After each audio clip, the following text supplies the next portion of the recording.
Hey everyone, hello. It's Tuesday, which means we are playing Gotham City Chronicles. Welcome everyone, I am Simon at WonderDM. You see him pronouns. I'll be the game master for this fun romp at the carnival, I guess, that's going to probably happen tonight. Also, I'll switch the video so at the break you see the actual episode 2 video, but that's my bad. Other than that, I have a crew of fantastic future vigilantes. I will let them introduce themselves and who they are playing, and then we'll quick recap the game and get going. So without further ado, I will start with the person directly to my right on the overlay. Hannah. That's me. I'm Hannah. She, her, and in this game I'm playing Arlo Wilder, also she, her. Looking forward to the heist today. And on the other row, directly beneath me on the overlay, it's Lynn. Hi. Hey everyone, I'm Lynn, she, they, and tonight I am playing Lexi Lee, she, her. And last but not least, we have Yutai. Hello, I'm Yutsai. He, him, playing Nick Winters, also he, him, who hopefully can pull off a successful heist, and so he can get out of his debts.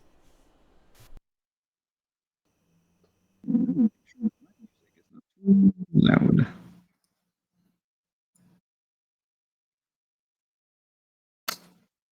Yep. Yep. No, Ooh, I was really going to that. That was a good one. I closed my browser by mistake. Uh-oh. That's fine. So while Roll20 is restarting, let's quickly recap what happened during our premiere last week. All three of our characters encountered in a way, or were witness to some very aggressive or violence period that happened in their vicinity.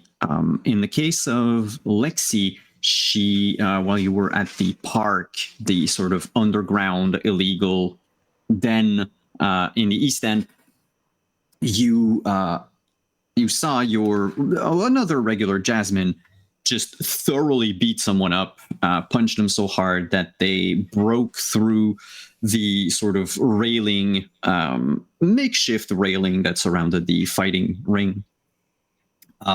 Person just broken a lot of their bones in their body.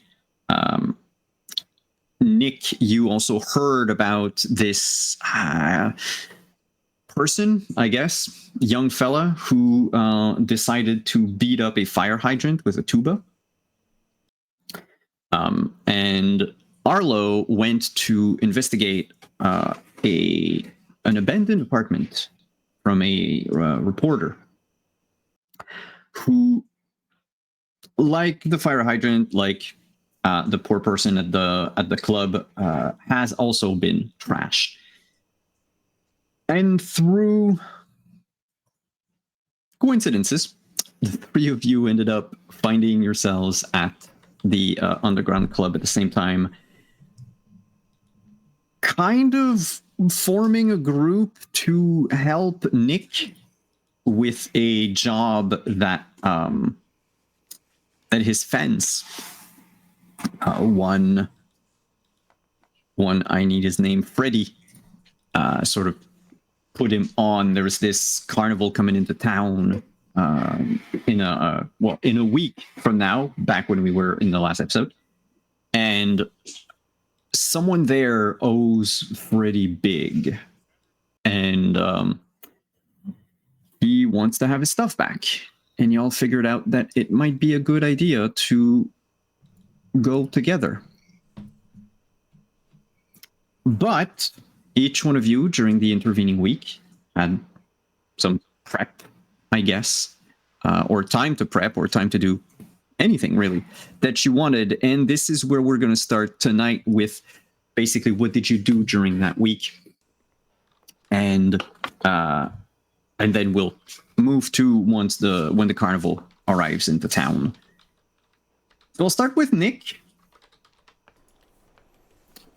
Nick Winters, Yes. you told me that you wanted to case the carnival, basically. Yeah, any good heist needs good intel. You really only get one shot at it, so you might as well make it the best you can.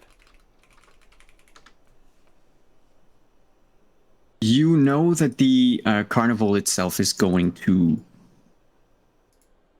set up in the northernmost point of Gotham called the Amusement Mile, which, as a longtime citizen, you know that like this is the place that is basically like the waterfront. It also, part of it has been sort of sealed off due to the Seagate amusement park that just completely floundered. The carnival, of course, can't really set up in that part, but I mean, this is just like the equivalent of a block, right? You've got everything else, everywhere else that you can look up. And so as you made your way day after day to the amusement mile, sort of gauging the place, there are tall buildings. I'll say like taller than a triplex, for instance, that are found close to the main road. If you look up the map of Gotham, it would be like that big, like dark blue street that passes off that sort of circles the train terminal. So all along the road, you have, let's say it's a residential area, though over the course of the week, you've noticed that not a lot of people live there. You found quite a few squatters, people who probably spend their day in the East End, the Bowery, something like that, and then would like find refuge up there at night. You have heard constantly the sound of gunshots while you were investigating, be it day or night, by the way.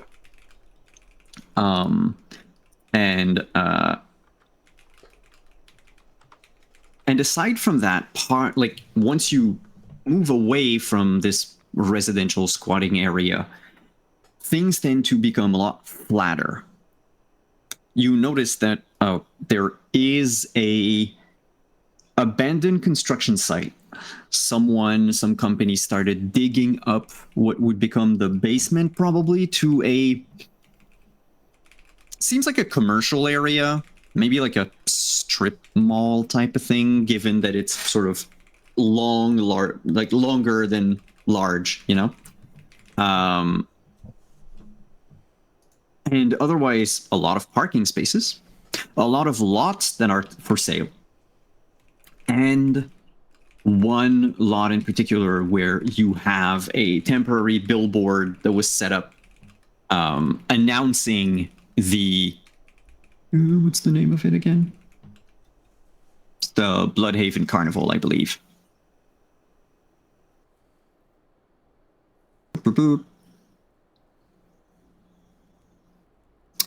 Chronicle. Give me 2 seconds. I believe that's the name for it. But this is sort of the big picture. Is there anything that you wanted to look for in more details?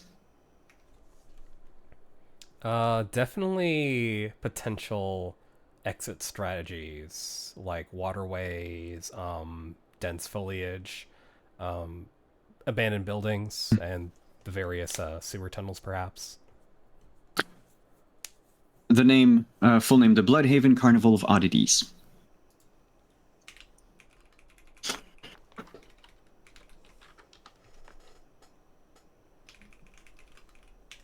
The water. I mean, there aren't no waterways per se. There's the bay that you could always run into and just jump in the water. Thing is, you would end up like basically in between. I'll call it the river, though at that point it sort of almost like already opens up into the ocean. If you go north, the river that would be between the amusement mile and the Bristol Township. Otherwise, there's also south. This time, though, you would have, say you were making a run for it. It's like a good 5 blocks away from, in a straight line, as straight as possible. It passes by that abandoned construction site I mentioned earlier, and it leads to the pier. The pier that normally would have probably people's yachts or pleasure barges. Yeah, that's not the word. But basically, they're small crafts, sailboats and such. It lies, of course, completely abandoned. Could you make me a perception roll, please? Sure thing. Flipping between the location and back to my sheets.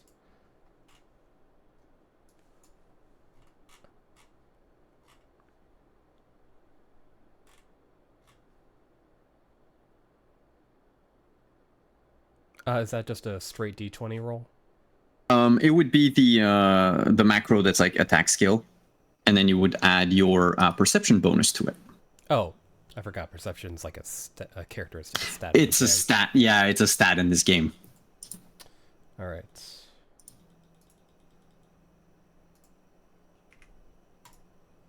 And of course, if you have any bonuses from your ways or something like that. And let me double check my ways. Mm-hmm.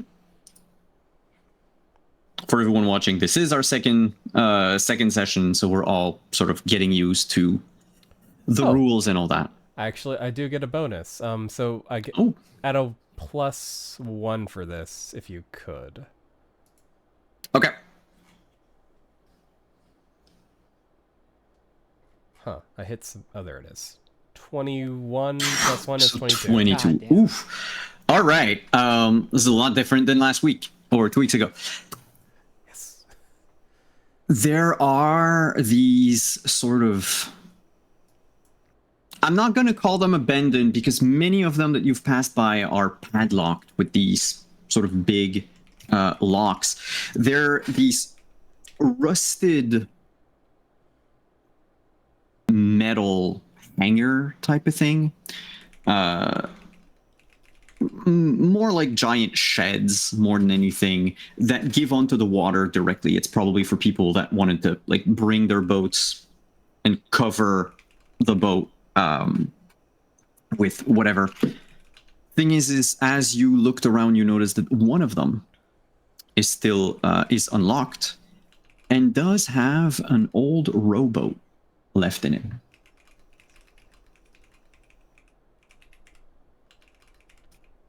Good to know. Now with a 22, you would also realize in your mind's eye that once the carnival is placed, like it's on flat ground, right? But you have to imagine that there will be parking space all around this. And if it's even just moderately popular, you'll have a lot of cars that you can duck behind and make your way out, like ways to break line of sight with people. There are unfortunately no, well, that's not true. The only high points, like high vantage points that you can find there are street lamps and like electric pylons. You can climb them if you want, but it's not necessarily the safest. And it won't let you escape, that's for sure. You'll basically be stuck on the top of one of them. But that is what your casing sort of gave you. For the purposes of this, know that once you get to the carnival later, you can give yourself a +2 bonus to any one check that you make. It's like a floating +2. Any one check that you need to make, so long as it's, except fighting in this case, because it's not like you shadow boxed there. Wouldn't make sense. Image training, yeah. A 1 week montage of Nick just doing the Rocky thing. No, but any other, be it to like navigate, to hide, to run away,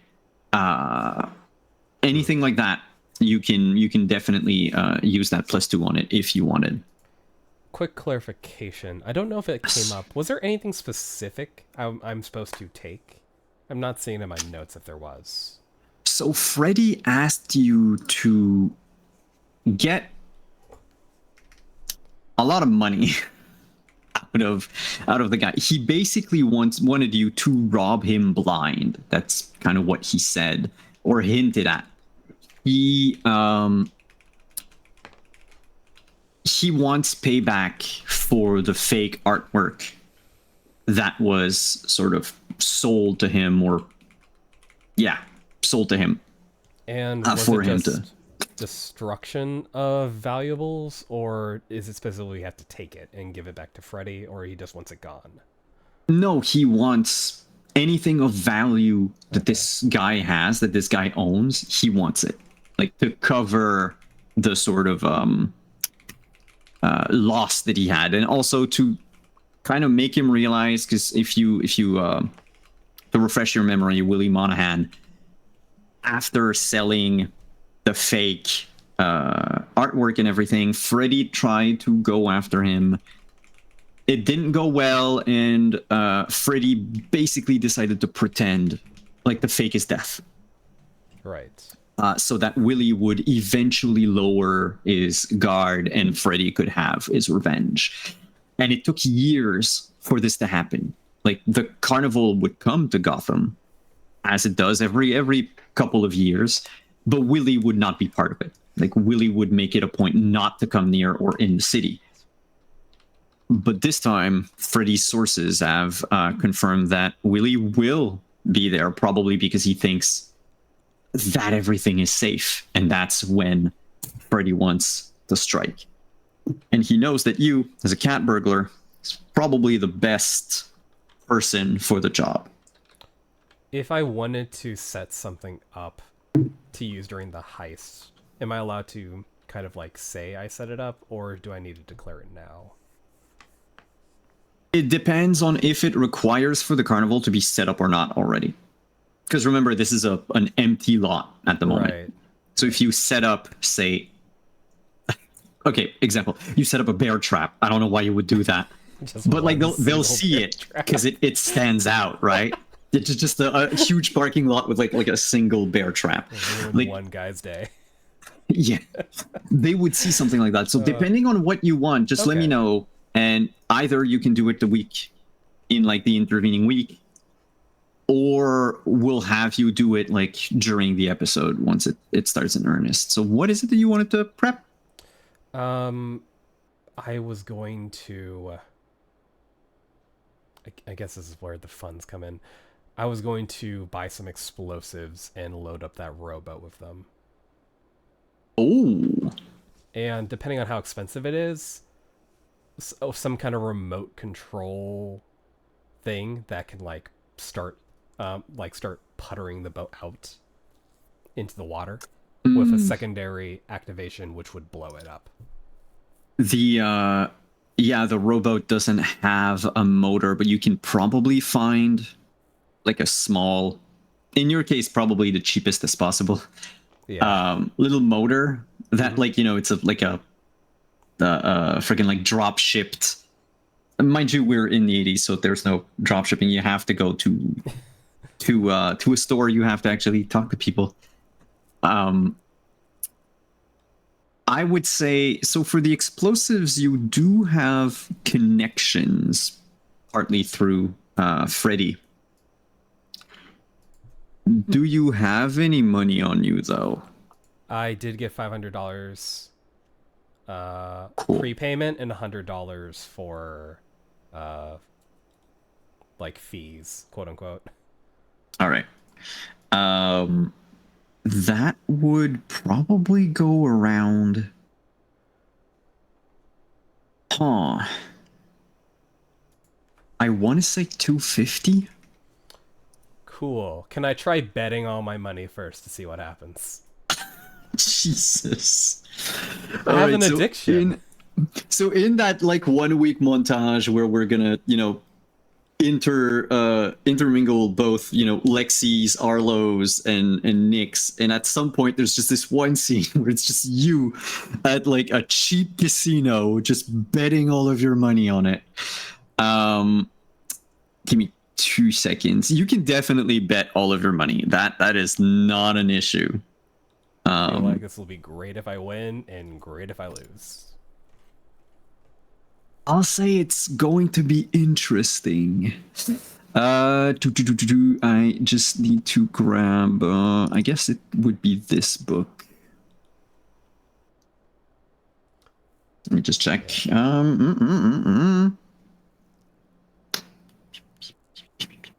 Oh yeah, did we get an advance, or should we just once the job is done? No, I got believe he advance. gave you an advance. Oh no, Nick! Ah, there we go. It's okay. I got this. Lady Luck is on my side. Just one more hand. I've lost the last 4. I'm due for a win. That's how it works, right?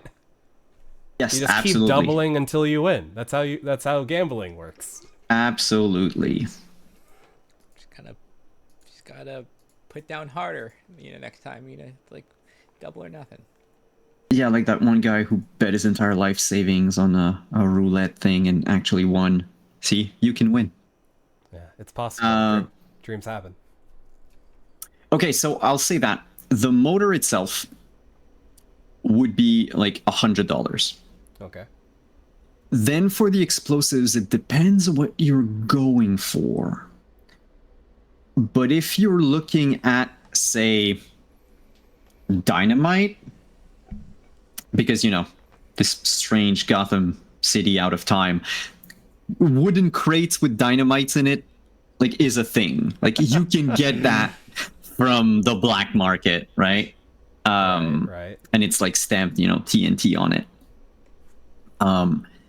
That said, it depends on how many sticks you want. I just need enough to blow up the boat and make it large enough to draw the eye. It's a distraction, but it's also a place where we have some explosives if we need explosives. Do you want enough to sort of sink the boat one shot, or to just start a fire and it takes a while? Because that one stick would be enough to break the boat. Well, and break the boat in one shot. Okay, then I would say make it a round number. We'll say 4 sticks for $20. So All right. Damn, dynamite's cheap in Gotham. So Dynamite. $120. Yeah, dynamite for villains is a thing. Like there's a special, right? It's 2 for 1 on dynamite. And they give you have like a courtesy lighter that comes with it. Because got to. Right. Actually, before we go to the casino, can you just roll a d20, just a single d20, no modifiers? If you roll above a 15 or 15 or above, I'll give you more info. Nope. All right, got your stuff, and then casino time. All right. Here's how we're gonna do it. I will take a physical die. You said you wanted blackjack? Sure. Blackjack works. Okay, so what I'll do is I am oh boy. Okay, let's do it this way. I will take 2d6. All right. You also take 2d6. All right. I'll roll them secretly. You roll it. You decide if you want to keep yours or go with mine. The thing is I'm not gonna go to 20, but to 21, but basically the closest to say 10.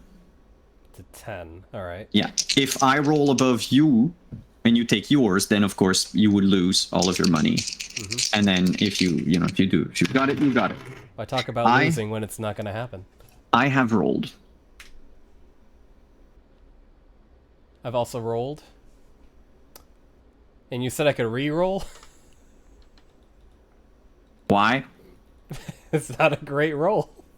Well, then you get to choose. Do you want to pick mine? If you pick mine and I bust, you lose. If you pick mine and it's, closer to 21 than you had, then you'll win. The odds are kind of in the player's favor right now. Right. I feel like your dice would be closer to 10 than mine are. What's your number for fun? 6. Okay. And mine is 10. Whew! That means I win, right? Yes, you double Yes! your money. Gambling is worth it. Again, do it again. Oh no. Technically, I don't. The compulsion doesn't fill me until I actually there's a mechanical trigger for it. After a Yeah, that's what I wanted to check. Or a combat, I'm hit. I have to make a willpower test, and if I don't sate the issue, then my next 3 rolls are automatic failures. Oh, geez. So I thought it'd be fun just to do it now when there's no pressure. Yeah, no, sure. It's just, if you fail something, it's going to be interesting. Like, if shit goes sideways at the carnival, you might just casino therapy yourself. All right, so I bet all the rest of my money. I had 600, 500 for the down payment plus a 100 negotiated fees. Paid 100 for the remote and propeller, 20 for the dynamite, down to 480. Double that to 960. All the money in my life, in my hands, in 9 crumpled $100 bills, and 320s. Hey, it's more than you've gotten in a while. Don't need to get a kid's meal from McDonald's. Gonna get the full adult meal. I was going to say you can pay for like a motel room for maybe 2 weeks with that, for sure. The 20-piece chicken nuggets. Ooh, 20 piece. The 20 piece chicken nugget. You can go to McCafe instead of McDonald's. We can upgrade to 5 Guys. Let's not get ahead of ourselves. All right, that's what Nick's doing, scouting and then making bad decisions that turn out worse sometimes. So next I'm going to go to Lexi, who wanted to visit Jasmine at the hospital. Or wherever Jasmine, hopefully. If Jasmine's still in the hospital. And I feel like the music for superhero for a hospital is probably not the best. We'll leave it to silence for now because I don't have a heart monitor soundtrack put on. Yeah, no, never mind.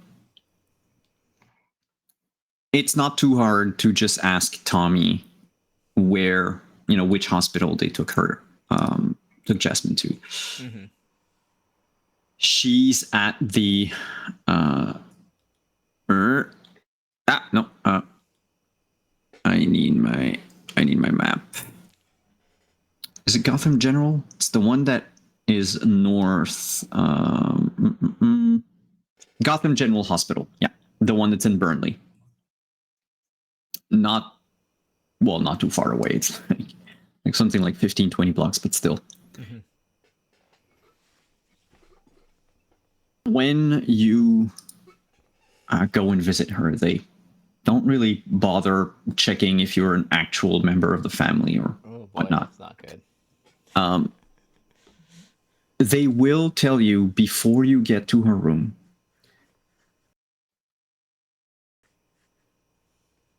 That's not true. Give me a sec.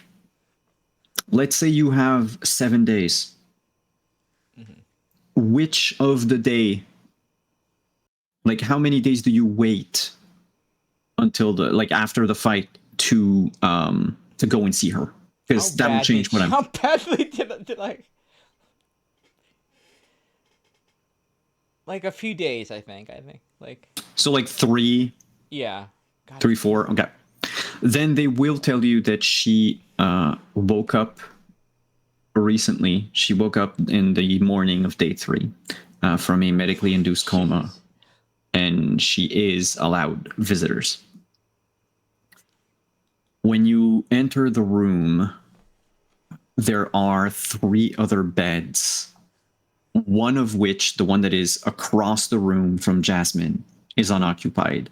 The other 2 have people in it. One has someone that is completely asleep, connected to an artificial lung. Mm-hmm. And the other one is currently watching TV. They have like a bandage around their head and like a left arm in a big cast. Mm-hmm. They don't really pay you any mind. And when you reach Jasmine's bed, she's barely cognizant, but she just Lexi. Oh, hey, Jazz. What you doing here? Man, you are still here. I didn't think.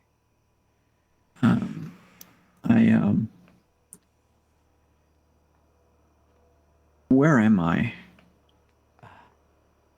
Gotham General. Gotham General.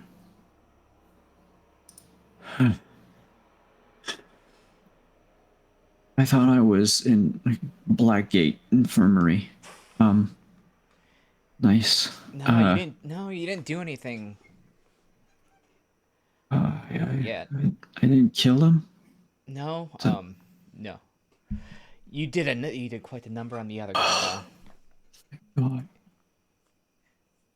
Okay, that's great news. I mean, you did go for Tommy, and I think if he didn't stop you, who knows where you'd be. Yeah. Thanks for coming. When they say you can go, get out of here. How they got you in for? Well, they said that they had to run blood tests because there's something, and then there's and she tries to motion to her head, but like her entire arm is so limp that it just goes, like the hand just slaps across the face. She says that there's a vessel popped or something, and you notice like when she hits her head with her arm and sort of moves her hair around, there's like a square patch of hair shaved, and there is a little sort of like plastic cap Yeah. that's been put there. It's like yellow. It's fairly recognizable, but she doesn't seem to have felt it. Yeah. Maybe seen it.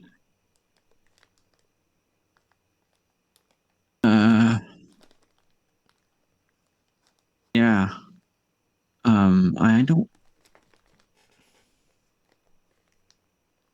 I don't know when I'll get out.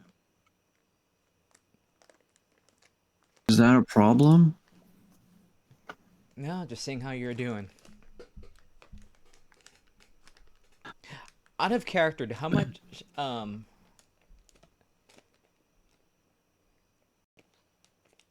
of this is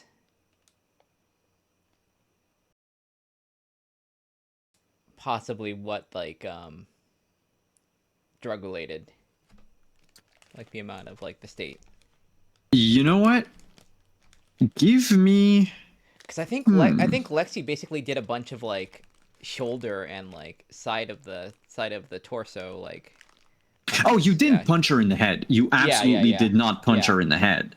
Yeah. Like I think she's just like it's like because I think her Lexi's mind like she should have been out, but yeah, she should have been out like there to like max, and she looks in a worse state than.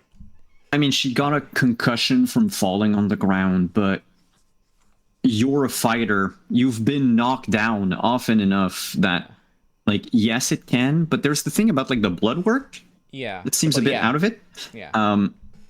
You can give me. You can make an intelligence roll if you want. And I will say, if you have any like ways to deal with medicine, Well, not really. or if you have any ways that would give you a bonus to like something sports related, you could also add that bonus to it. I mean, she's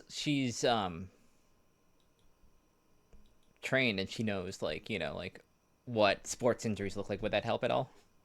Yes. Do you have like way of physical prowess? Yes. Okay, so like use your do you have it at level 2 or level 1? I have it at level 1. 1? Then give yourself a +1 to it. Okay. Yeah. You've done enough sports to sort of have an idea. Ugh, 5. Where?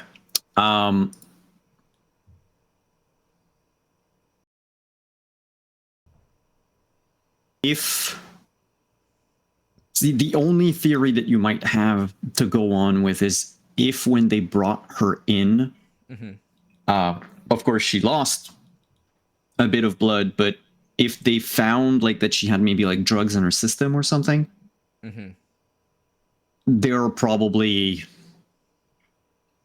going to look for that. The thing is it with your 5, you're not sure, but they could probably sick the GCPD on her because it's it's assault under the influence, blah blah blah. Like it would be an easy arrest for the GCPD, especially in this part of town. But the thing on the head, you just don't know if it's not related to the punches that it's not related to the punches you went for. Okay. And I think Lexi will pull up a chair and just kind of like get more with like just gonna just like get on the level with Jazz. Like, Jazz, what the hell happened out there? It's Were you on something? Because you sure as hell don't fight like that. God, you almost ripped that guy in two.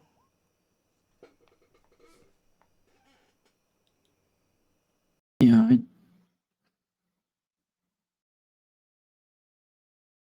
I must have took something different. uh, yeah, I don't, I don't juice. It's no point. Well, I mean, a little, but just Either you do or don't, a little still counts. And whatever that thing is, messed you up. yeah, it's Because I can say right now, if you went after anyone else, you would probably be dead. Not in a hospital. yeah, yeah. I guess I owe you one, right? She smiles a bit. You notice like she's got a tooth missing. Nah, don't worry about it. I got paid. Yeah, I bet you did. It's I got stuff from my usual guy. Couldn't. I don't know. Tommy told me to. He suggested someone. Another guy said he trusts him. I went and I got a couple things. I wanted to sort of loosen up after the fight, I guess. But I must have taken the wrong one before. And yeah, it's kind of weird because I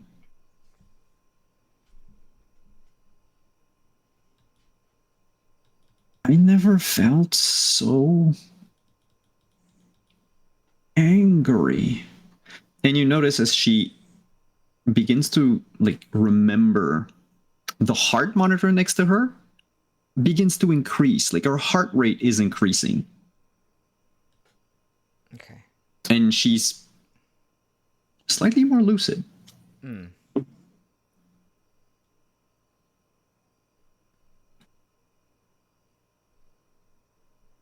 Yeah, he at the East End gym. That's where I met the guy. Wait. Yeah, East End Gym. yeah, that place up on what's I the know. name of the street? Yes, I know where that is. Dealing out there? Who? Nevin. He's this guy. She'll get close. Shaved faux hawk, Yeah. blonde. He's kind of ugly, goatee. Yeah. Does this ring a bell for like she's there decent amount of time? Is there anybody that fits the description that she's like seen? You work Yeah. at the East End Gym Yeah. often enough to know that you have never seen this person before.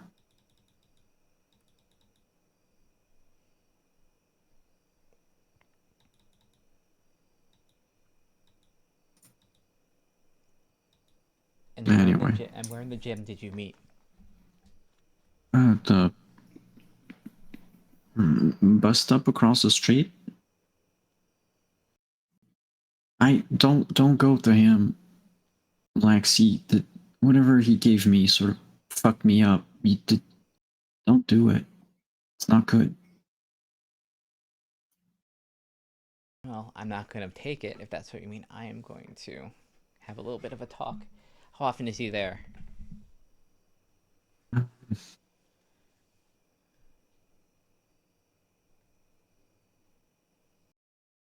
Sunday afternoons. And by the way, you do not work on Sunday afternoons. Okay. someone else has the shift. And she names another time when, similarly, you are not working. Mm-hmm. He seems to be there twice a week, like let's say Tuesday and Sunday afternoons. Both the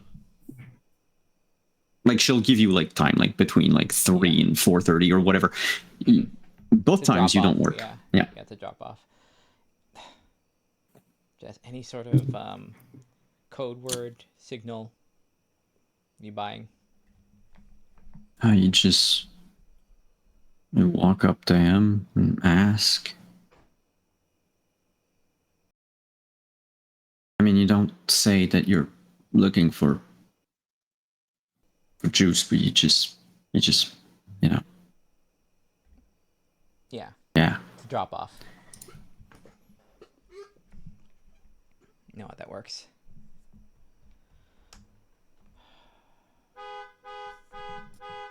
Shit. There's a car alarm that goes out outside. Ugh. Yeah. You know what? Thanks.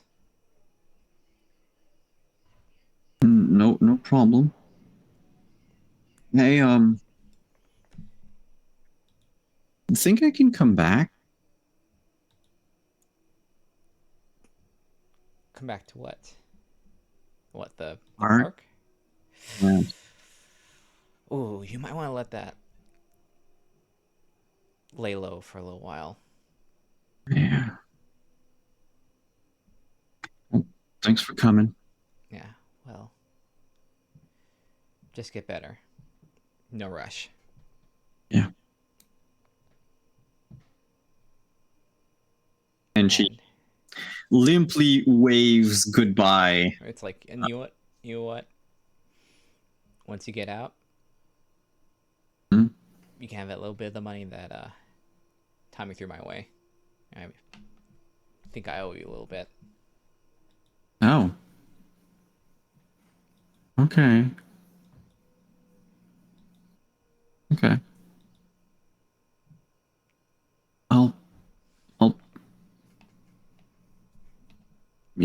I'll call you. Mm-hmm. Do that. And you know what? I heard that from someone else. One of Tommy's other guys. All right. What other guys? And she'll like wink. Yeah. Okay.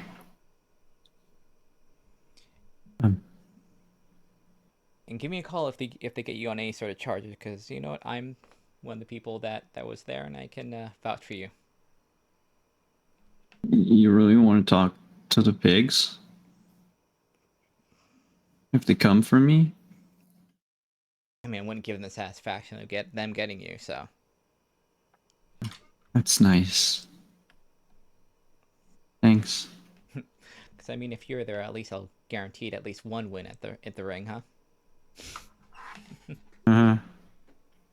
Yeah.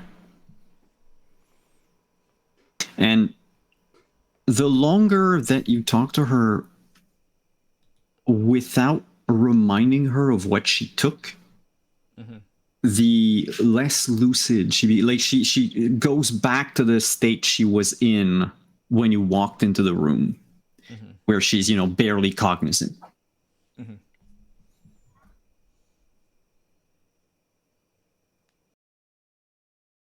And that is what you did during your week. So our last montage goes to Arlo. Arlo, in the intervening week before the big carnival heist, what are you up to? Probably just odd jobs, my dude. Clearing your schedule for the big night. Thing is, the entire week goes pretty uneventfully. Except for the last day. The day before the carnival goes into town, you catch on the news, either because it's playing at your apartment, or just you pass by a convenient TV sports bar. store. Yeah. The GCPD fished out the body of one Alexander Knox Oh, good. from the river. They don't want to say anything at the moment, but they I think it's the Finger River, they call it, something like that. I just want to check. The Sprang River, sorry. So the Sprang River is the one that is on your map, basically the one between the North Island and the Middle Island. Okay. Like it splits into two, where what's the name of that island? I don't remember, but where technically there would be Arkham Asylum, which of course does not exist. Like the building is there, but it's not an asylum in this game. But yeah, they don't say exactly where they found his body, but he washed up on the bank of the Sprang River, and they'd have nothing to say. But the reporter basically, from behind them, you can see them wheel a gurney with just like a his body probably covered with like a white sheet into an ambulance. And that happened, I'd say, like it's on the 11 p.m. news. So it's really like the last moment before literally the 11th before the hour. day. Yeah. And that would bring us to the events of tonight. I would like to know how do you prep? Where do you meet? Did you agree to like anything beforehand? All three of you?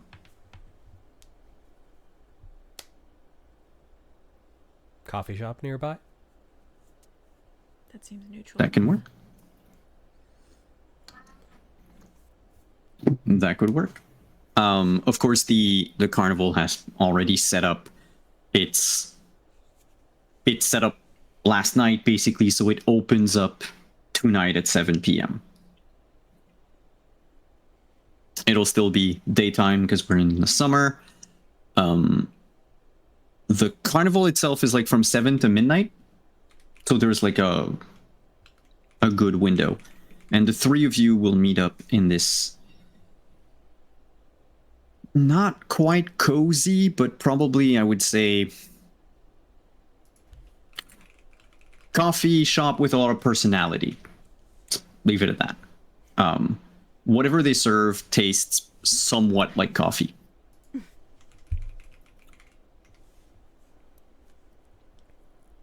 The mic is yours.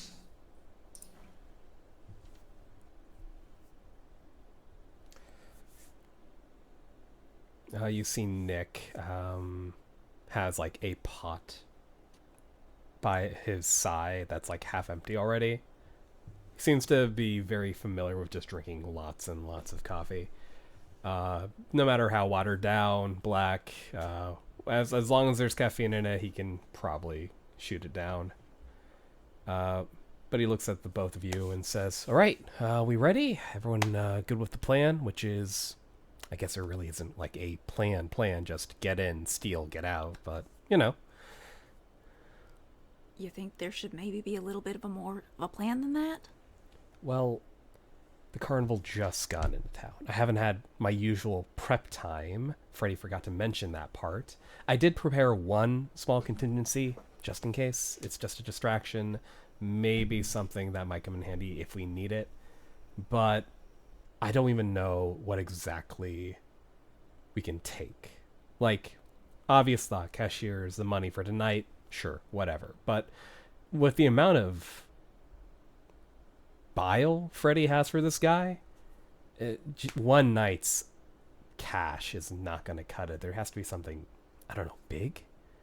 So, likelihood is got to break into the guy's, what's it called again? Carriage? Tent? Cabin? It's a trailer. Like his trailer? Trailer? His office or whatever, his trailer, yeah. Maybe he's got some documents that are worth something or keepsakes. Most of the time, though, especially in a carnival where foot traffic is high, you got to keep your stuff locked down and in the same place under lock and key. So getting to that is the first issue, and then getting out with it is the second issue. At least that's my take. Lexi, all warmed up? Ready to smash heads if need be? Well, I mean, I hope it doesn't. I mean, this is a smash and grab. Smash in, take the thing, hopefully not smash heads. Look, it's Gotham. I'm used to jobs going wrong for no justifiable reason. It's a lot of confidence you're instilling in me. Rather you be prepared and wary than overconfident and us get caught. And Arlo, right? Mr. Wild? Should I call you Mr. Wild? Mister. Oh, sorry. Miss Wild? Come on, man. Miss, Are you okay? I'm good. I'll keep a lookout. You know, is there some way that we can wait? Hold on, let me check my inventory real quick. But I think I have. Okay, I have not any walkie-talkies, unfortunately. Dang, I thought I did. No walkies. I mean, if you wanted to have bought some during your week, that's something you could do. I don't have any money. Oh wait, yes I do. Yeah, you were all given You're not- 250 Yeah, a so have piece. let's money. get some walkie-talkies. Two walkies. Nope. $1,000. No. It'd be fucking weird if it was. I mean, it's the 80s. Who knows? This game prices Yeah, no, these if you items want- based on Technology usefulness back to the then. players. Yeah, it's $50 for a pair. For a pair, too. That's not bad. There's no buy two, get one free deal going on. Exactly. I was gonna say, could I get them from like a pawn shop for like maybe It's like one you of got them has regular a one and piece then of duct one tape on it? and then one kind of shitty one that just like it gets on the frequency, but you kind of have to like hit it a little, If you get them from a Snack. pawn shop, I'll say you can have all three for 50, but But It's gonna. Oh no. yeah, you're gonna need to roll when you try to use them. Okay. that sounds like fun. I can deal with that. Cool. 3 used walkie-talkies. Okay. With the 4th one missing, like even the pawn shop guy never had it. Cool. That's not. Nick is looking at his. He shakes it. Something rattles inside. You sure these things work? Click, click. I mean, they were the best I could get on short notice. All right. I think Lexi hits the receiver probably too close to like the other sensor Jesus. size. The fucking feedback. Yeah. The whine. Okay, they work. Got it. Ugh. I mean, if worse comes to it, you could like use that to catch somebody off guard or something if you need it. But I can keep a lookout. You know, if something goes awry, I'll let you two know. Are you good at breaking into things? 'Cause like, I don't know you. Oh, yeah. That's... I am acceptably good at this. Yes. Okay. Because I'd prefer to shoot as few people as possible on this So particular you did bring outing. your little friend then. Of course I did. Okay. Never leave the house without it. He pauses. A man walks up to your table. Flashes quickly a GCPD badge. And Francos, I hope that all this talk is about a game, right? I look to see what his badge says. What's his name? Sergeant Lance Cox. Lance Cox. Yeah, Lance, last name Cox. He is in the Legend Keeper under the GCPD. Basically, he's got that like muscle douchey look to him. He's the kind of guy that probably his Tinder profile would have him wear his sunglasses like in the back of his head, and he would probably be showing a fish and have an American flag somewhere. Ah.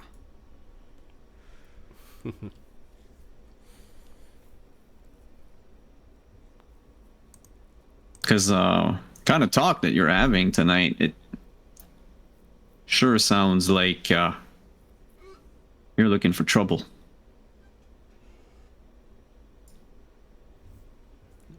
No trouble here, officer. Trying to keep out of trouble, if anything. All right, well, be careful what you're talking about in public, you know. People hear. And he leaves with like a, you know, to-go coffee. Like fucking flies on the wall, the cops. Look around, are there any others listening? Yeah, was And you he, like, realize you're in like a plainclothes, police. Or was he? What? We chose a police coffee shop? What? You didn't say this was the cop coffee shop. They didn't Then know. he has less- The then he coffee has- is cheap. I'm then usually he- here at the day. Then he has less because we're in a Yeah, no, it's not like a coffee shop, but he was in plainclothes, by the way. He wasn't. Okay. He okay. just that's why he like, you know, flashed a badge, put it back in his jeans pockets. The criminal coffee shop is on the other Yeah. corner. We got it. We got the wrong one. God, what is it like? Close to the end of quota time. Gotta get number of arrests on there. Freaking 3 people don't can't have know. coffee. We're July 11th right now, but you all know. Well, maybe less Arlo, but the two of you who have lived longer in Gotham, especially in and around the East End, or in Burnley, actually, Nick is quite aware of this. They will go for easy arrest. They'll book people for the stupidest reasons, so long as it, like you said, makes their quota go up. Bumps up the numbers. Coffee while suspicious. It's because you talked about shooting people, It's an arcade game. Come on. and then, you know, good in at like Minecraft. In Minecraft. Yeah. you had to say in Minecraft, and then that works. Okay. Bad location. My bad.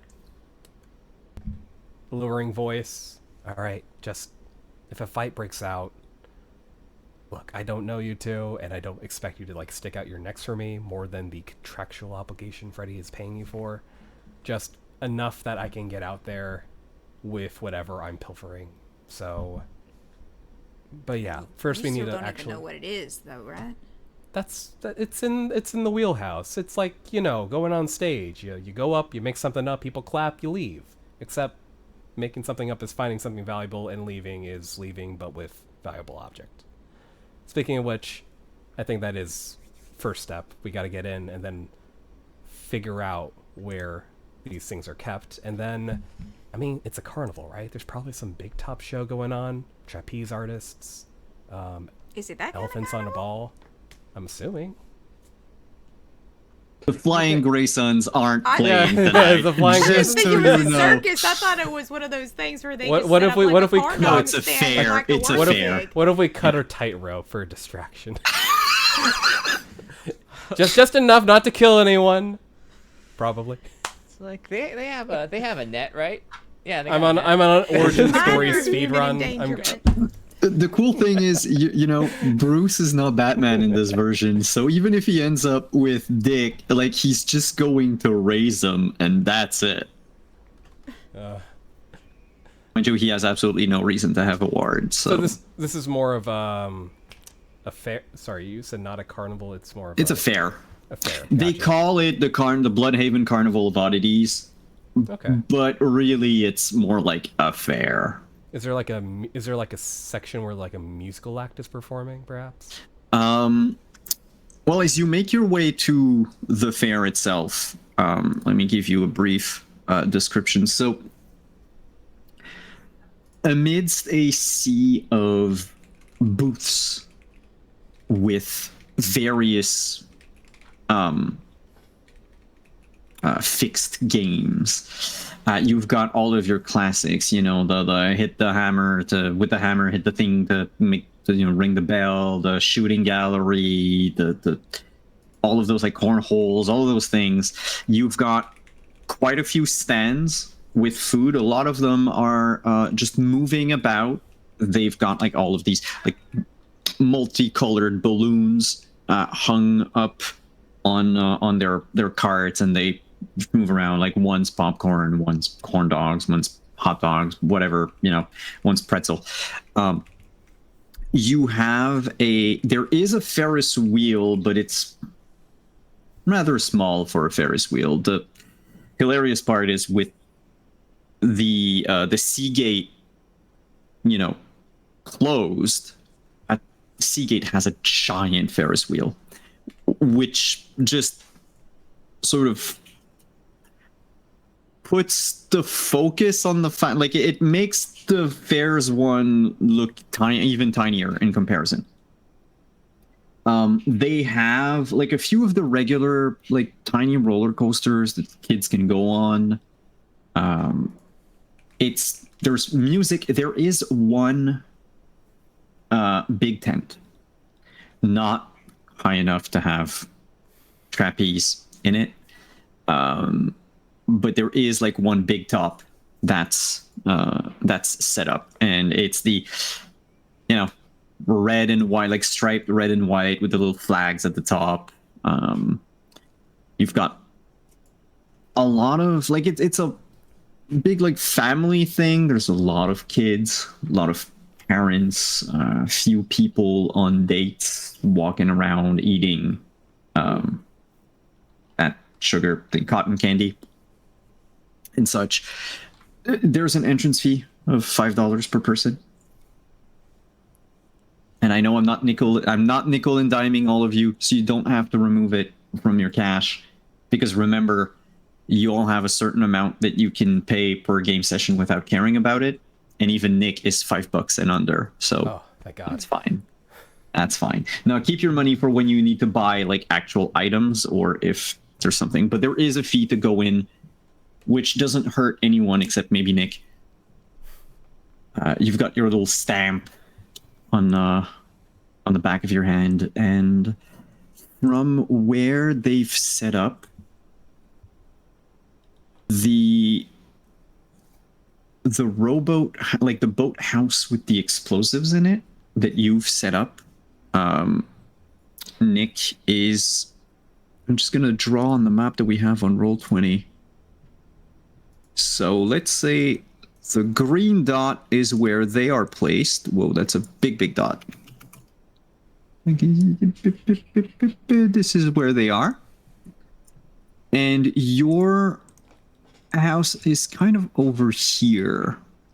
So it's southeast of where the fair is set up.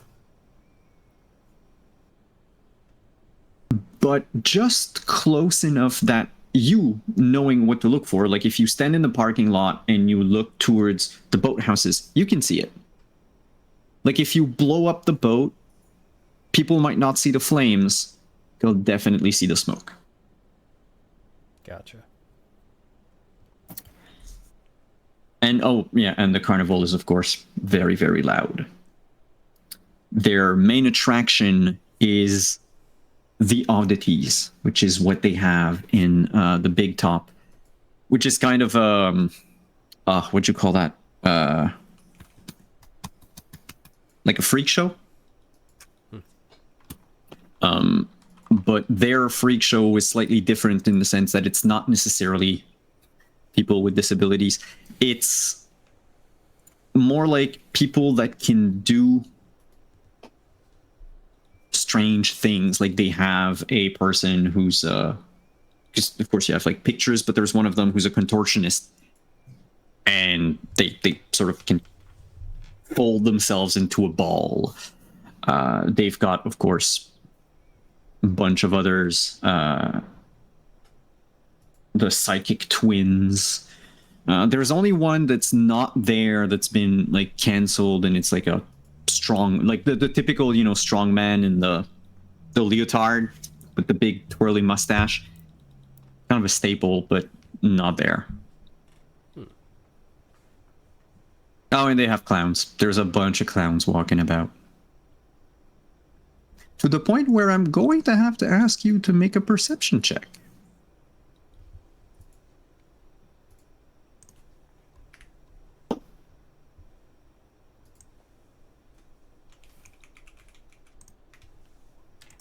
Eight. 16. Do you have a bonus in perception?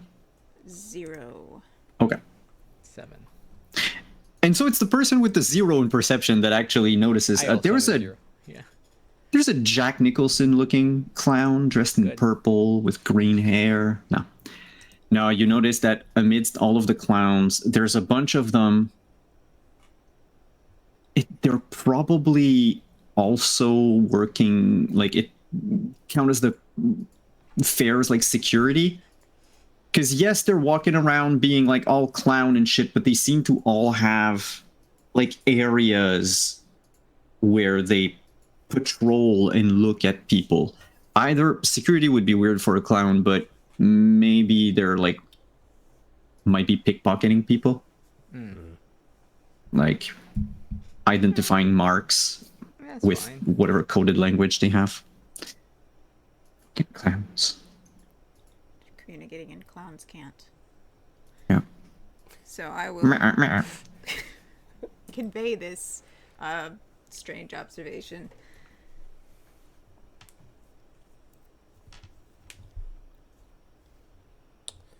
Okay, I mean, I'm not super surprised that they're running some side hustle on the side here.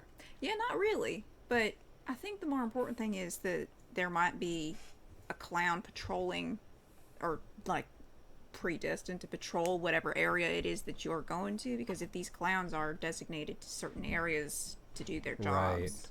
We'll there have to might get be in like with clown the security. scene, Exactly, and also yeah. time exiting. Good catch. Good catch. Well, that just means we have to be quiet, observant, and quick. I wonder, maybe if we watch a clown long enough, because if they're grabbing valuables, they've got to make a drop off at some point to line the load, right? That's a good Maybe if we point. watch them for a while, we can see where they're taking everything. That's if they're. That's if it's the money for our guy. I mean, if they're storing valuable stuff, it might be in the same location at the very least. If not, I mean, that should catch their attention, right? If we if Give it too something much. threatens wherever they're stashing all their loot. Look, I'm not an arsonist, but like a small fire gets a lot of people freaked out, and it's a great What? distraction sometimes. No, yeah, no, I completely Wait. agree. Nick, is that your distraction? What? Fire. I mean, kind of, tangentially. Okay. All right. How big of a fire and where are we talking? Well, you mean what I set up? Okay, so yeah, I'd like to know if what additional crimes I'm gonna have to commit. it's nothing. I just have there's a boat. Way over there. I'm going to motion towards where Yeah. the kind of the watershed is. Yeah. It has a little bit of TNT in it. I have it rigged that I have a detonator on me. I can just Yeah. blow it up. It's not going to set the place ablaze. It's just going to make a loud boom. You just And- have TNT and a detonator, and you're asking me about carrying a gun? I know a thought- guy. I don't have it on me. It's way over there. No, you've stashed it in the boat over there. You're just carrying a Yeah. detonator with you. I thought Normal. I thought you'd be the stealthy, delicate one, and now We live in Gotham. Shit goes wrong here all the time. I'm just trying to be prepared. okay, fine. It's a just in case, and if we don't use it, then I just have some TNT for later. Like a treat.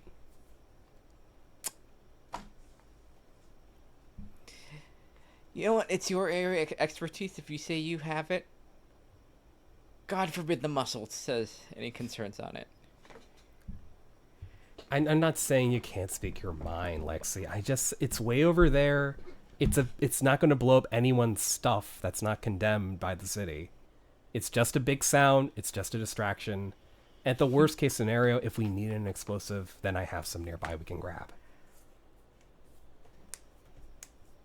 All right. All right, back to this clown business, though. Let's see if we can maybe just watch if they head back somewhere. If not, then let's go figure out where the, Yeah. gosh, they- what's the guy in charge called? The ringleader? Yeah, the ringleader's tent is. The ringleader's carriage, Ringmaster. coach. Ringmaster. I cannot. And it's a pronounce that. trailer. We're not They're all- we're not they're in the all- Middle Ages. It's actual trailer. Like, they have they're like all pickup trucks and shit. Yeah, they're all like RV trailers and stuff like that. Yeah, they're RVs. Gotcha.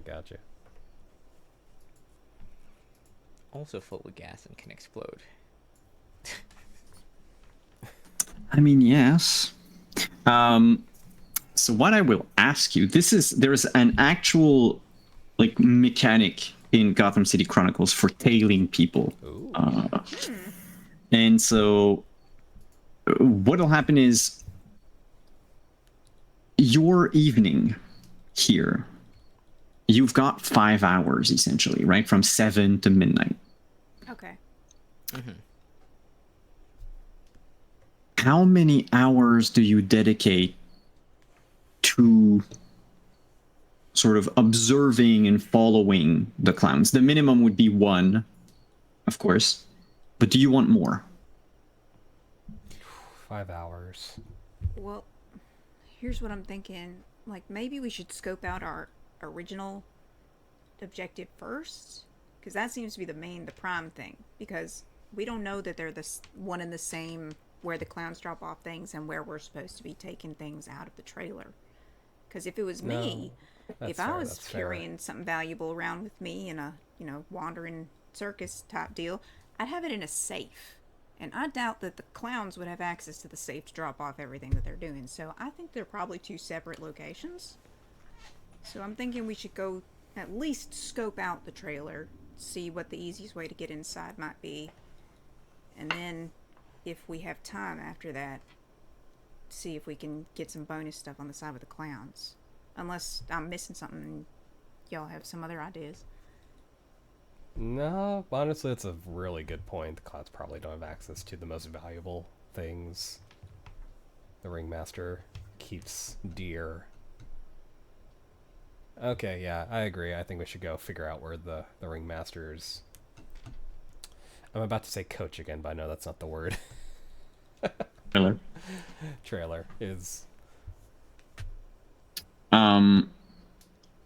All of the trailers are sort of placed in it's like a horseshoe around the back of the fair. So you've got, it's basically in the area where you have most of the booths with the games and all that, and where you have like a few places, like there's a first aid tent that's there.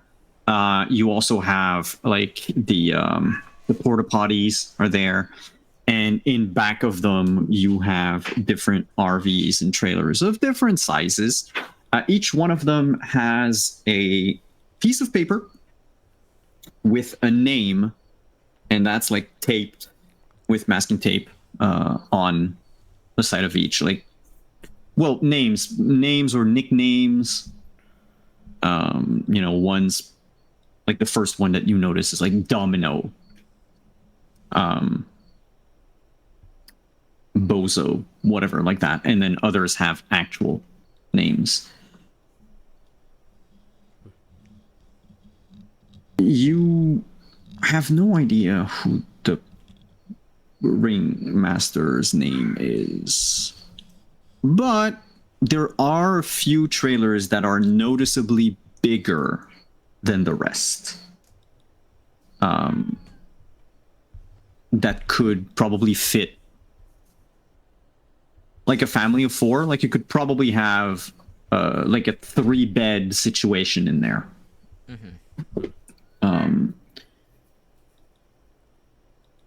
But there's more than one of them. They all have names tacked onto them. Let me give you names.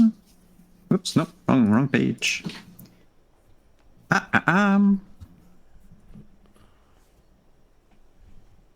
So one of them is written Brand on it, just Brand. Another one has Valentine. Another one, the sort of smaller of the 4, has Willie written on it. And the 4th one has Jinx on it. I mean, Willie's our guy, right? Is he? Willie Monahan, I think his name was. Willie Monahan, yeah. Monahan. Huh. Slightly smaller trailer. That's weird. Usually From the, I mean, it's still like one of the 4 biggest, right? But he's the smallest of the 4 biggest. I think I'm gonna go scope out to see if there's anyone inside. Or first check the area for clowns or fair workers. Any watchers. With the intention of getting up closer and like trying to peer through a window or seeing if there's anyone in Willie's trailer. What are the other 2 doing during that time? I think we're lookout. Okay. Lookouts, can you make perception? And to begin, Nick, I'm going to ask dexterity. Did we put the 2 0 perception people on the lookout? Yeah, we did. Yep. Of course, if you have like complete ways that give you, if you have ways that give you bonuses to perception and stuff like that, you can always add them. Because I'll remind you that this is unlike D&D. You don't have skills, like they're always stats, and then it's just the ways that you have levels in that might give you bonuses for what you need. Can I ask a clarifying question? I have an edge in dexterity. Does that do anything for this roll?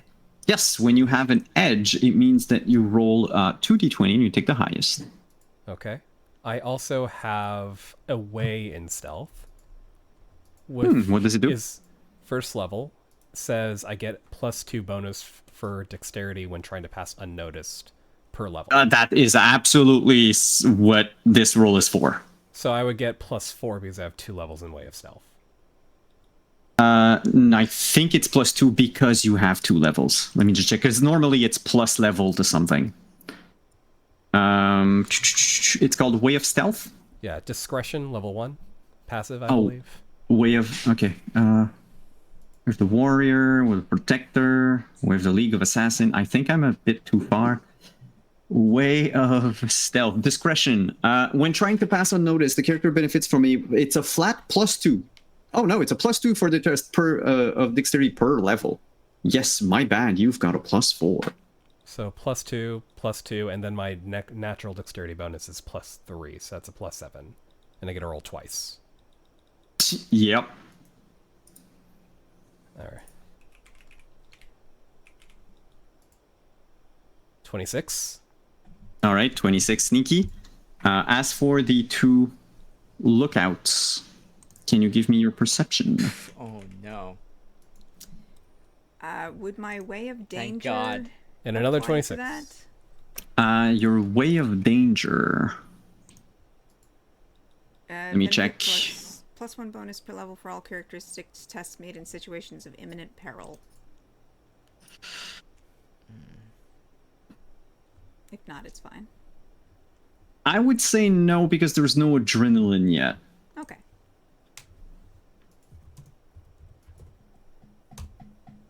Whew, that's a nat 20. Oh shit. Ooh. All right. Two things happen. First, you're the only one who can keep track of Nick as he just disappears between the trailers. Like, he wasn't kidding when he said he was good. Lexi, you've lost track of Nick. Yeah. Everybody looks suspicious, therefore not doing like diluted attention is just The two of you also realize that you're pretty much the only ones that are here, like, standing around outside of the perimeter of the fair itself. And Arlo would notice one more thing, which is Agent Cox, or Sergeant Cox from earlier. He's walking amongst the trailers. good. He's casually making his way towards you. He doesn't seem to have seen you at all, but he's like, you know, walking this way and just looking at like the trailer one by one.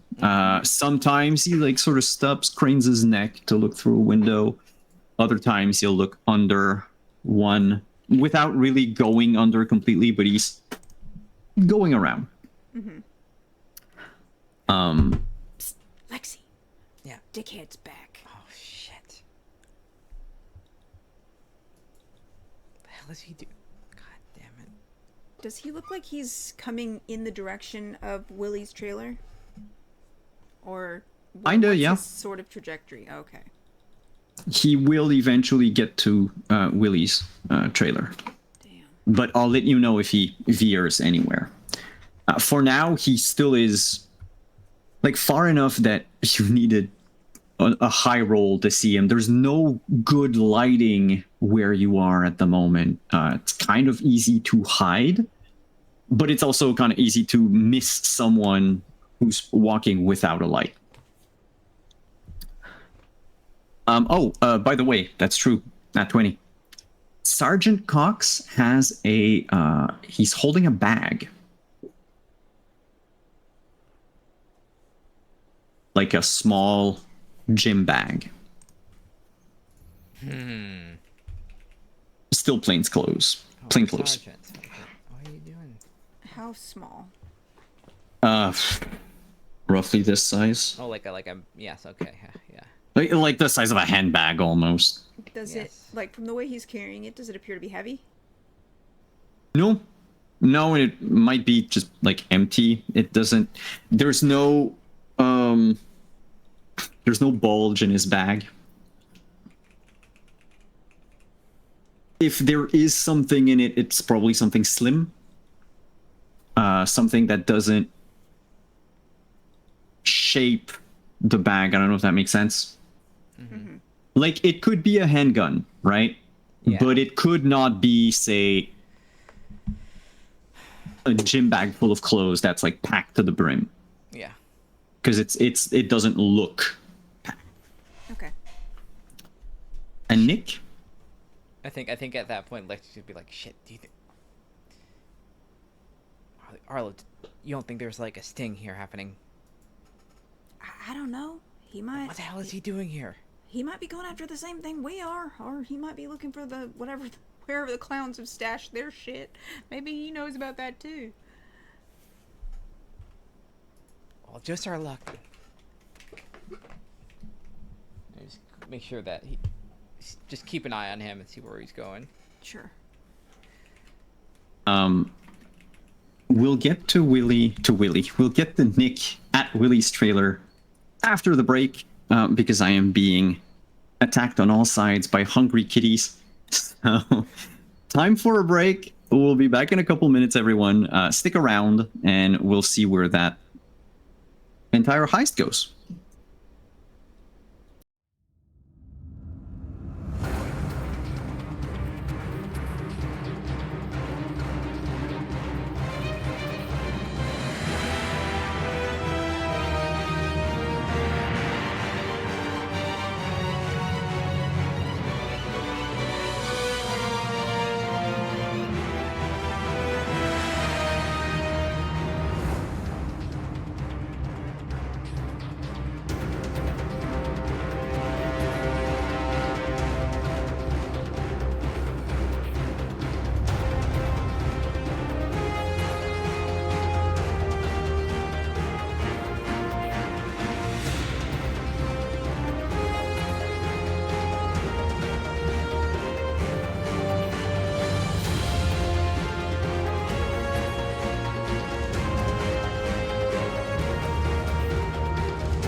Hey, we're back.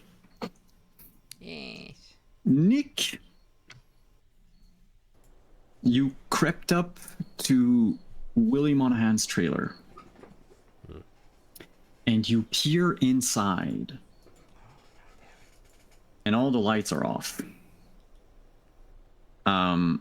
You can see he's got a table with a small TV on it that's got like the rabbit ear antennas.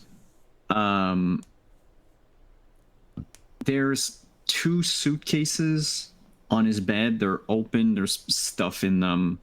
And really, like, suitcases big enough that you cannot bring them as carry-on a plane type of thing. Oh, wow. And there is a lot of like dirty dishes and food just stacked up on his counter. And that's what you can see from like looking basically right to left, left to right through the window. There is a larger window at the back of the trailer, but this one has curtains drawn over it.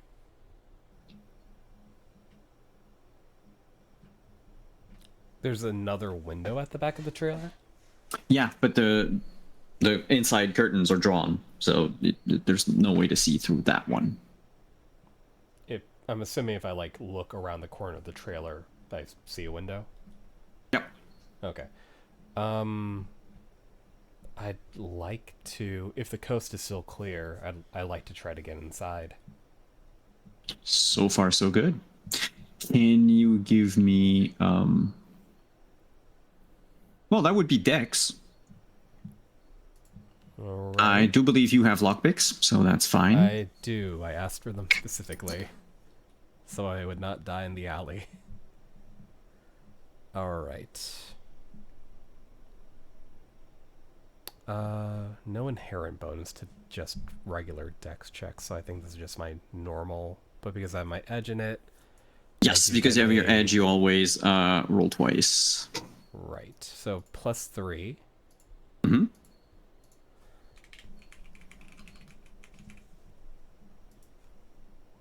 Ooh, let's try that again. 9 might not cut it. Okay, 9 had your bonus in it too. Oof. Yep. God. Oh no. That's the second time I've rolled 2 numbers that are the same in a row. Oh no. Well, You start trying to jiggle with the lock. It goes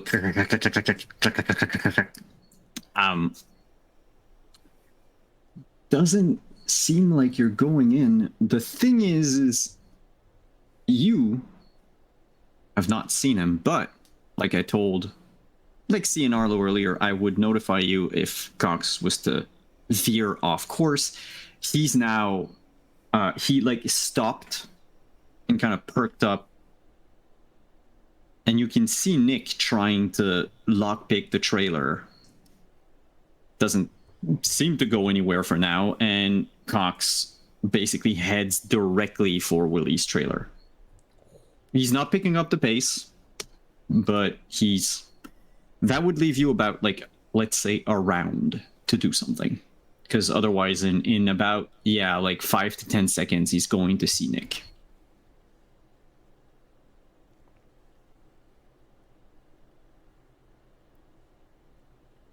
What do you do? Do you think we should... She's gonna hold up the walkie-talkie. I mean, like... Let him know? Yeah. Okay, I'm gonna turn my walkie-talkie, like, all the way off. So that we don't, because we got that horrible feedback earlier, and I don't want to risk that. So, if you're using the walkie-talkie, I'm going to ask you to make a roll, just a single d20. If you roll below a 10, I will impose something upon you. It would be really bad if like we do get feedback and like have people go like this. I mean, if we get feedback anyway, then you know, at least it'll draw his attention away from All Nick and cops. towards us. All cops around here.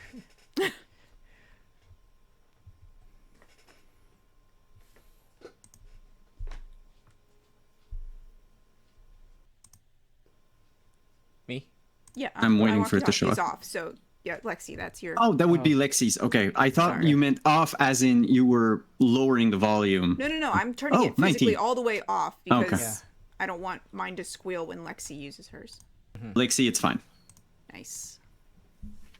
Yours is fine, at least. So you won't have to roll again.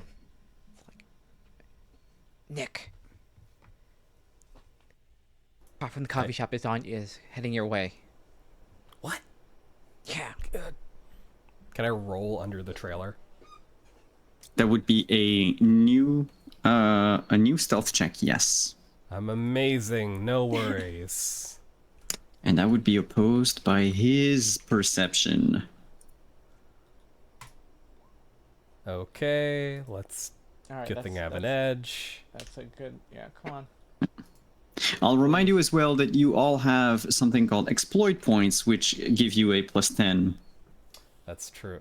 Do those refresh every session? Exploits, they refresh every... It's been a Let week. me see. It's over here.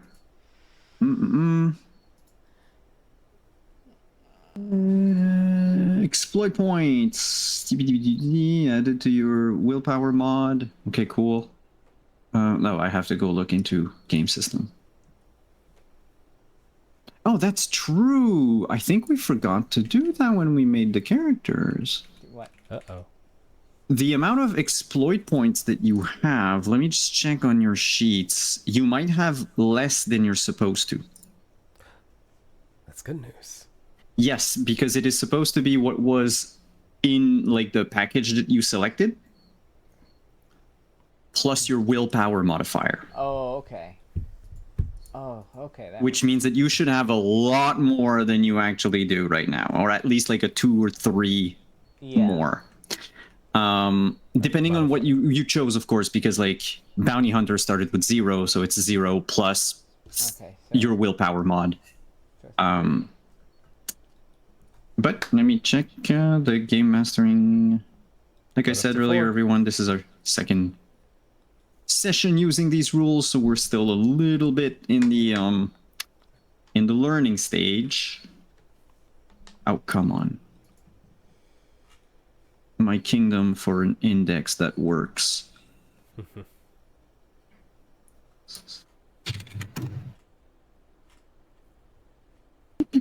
Exploit points. Yeah, it's you get a +10.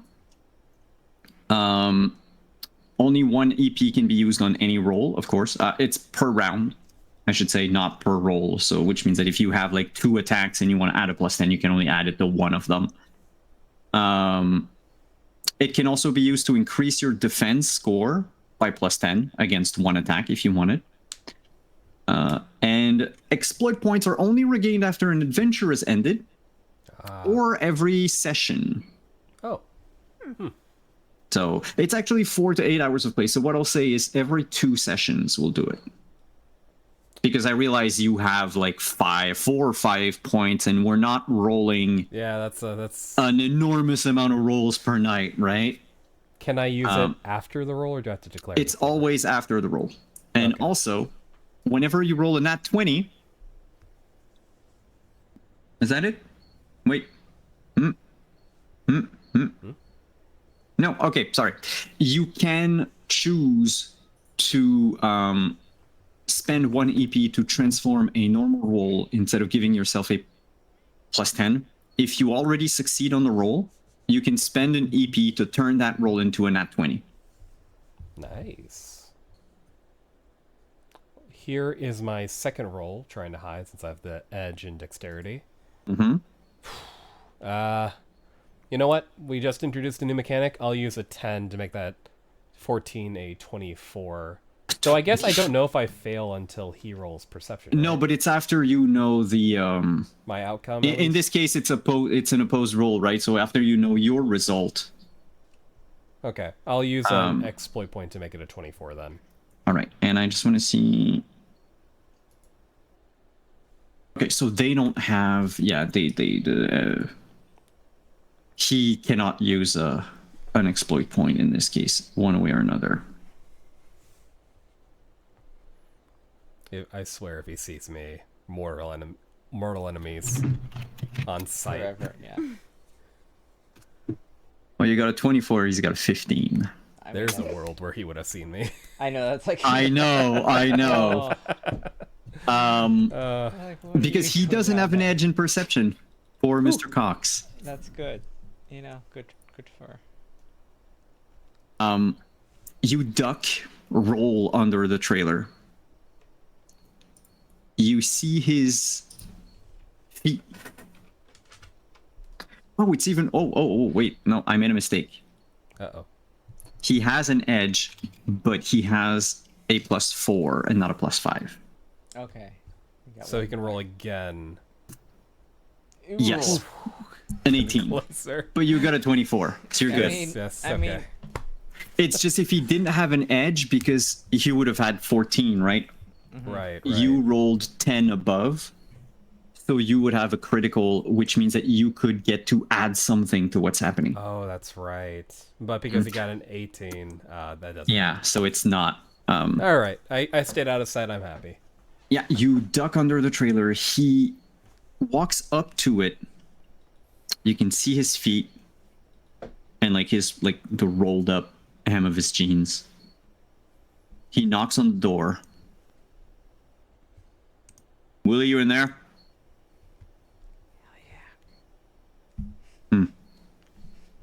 Looks left, right, and as he does so, Arlo and Lexi, unless you manage to duck out of the way, he would see you. Which means I'm going to ask you to also roll stealth. Stealth. fuck. You need to beat an 18. Oh, and that's just a dex. That's a dex. Yeah, that's Dex, plus if you have anything stealth related. No. Of course, EPs. Yeah, I know. We'll see. We'll see. Shit. Remind me again what an edge is. It's you roll 2D. You have advantage. what? So you roll I'll 2d20s. You take the highest. I'll use an edge. You don't. You mean an exploit point? Yeah, I mean exploit point. Yeah, I'll use exploit Sure, point. so you got I a just 26. I don't want. Dive. Yeah, Okay. could pin so many things on me if Oh, we still wanted to. Okay. Do you spend an EP to get to 26 as well? Yeah, I think so. All right. This is important. This is So you can important, mark yeah. off your EPs. They go down by 1. Okay. all right. One cop made us all use an EP. One enemy.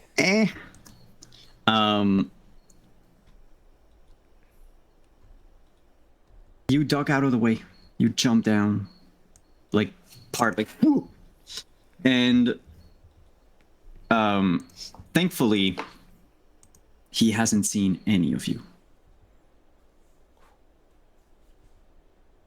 He keeps looking, scans the place, and turns around like 180s and heads back to where the booths are. All the stands are.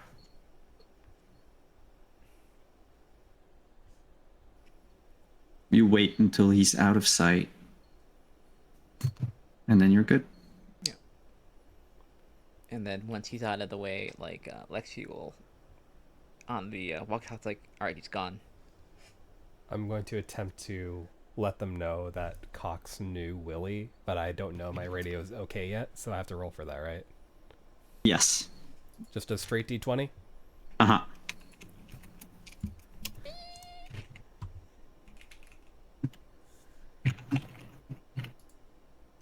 $13.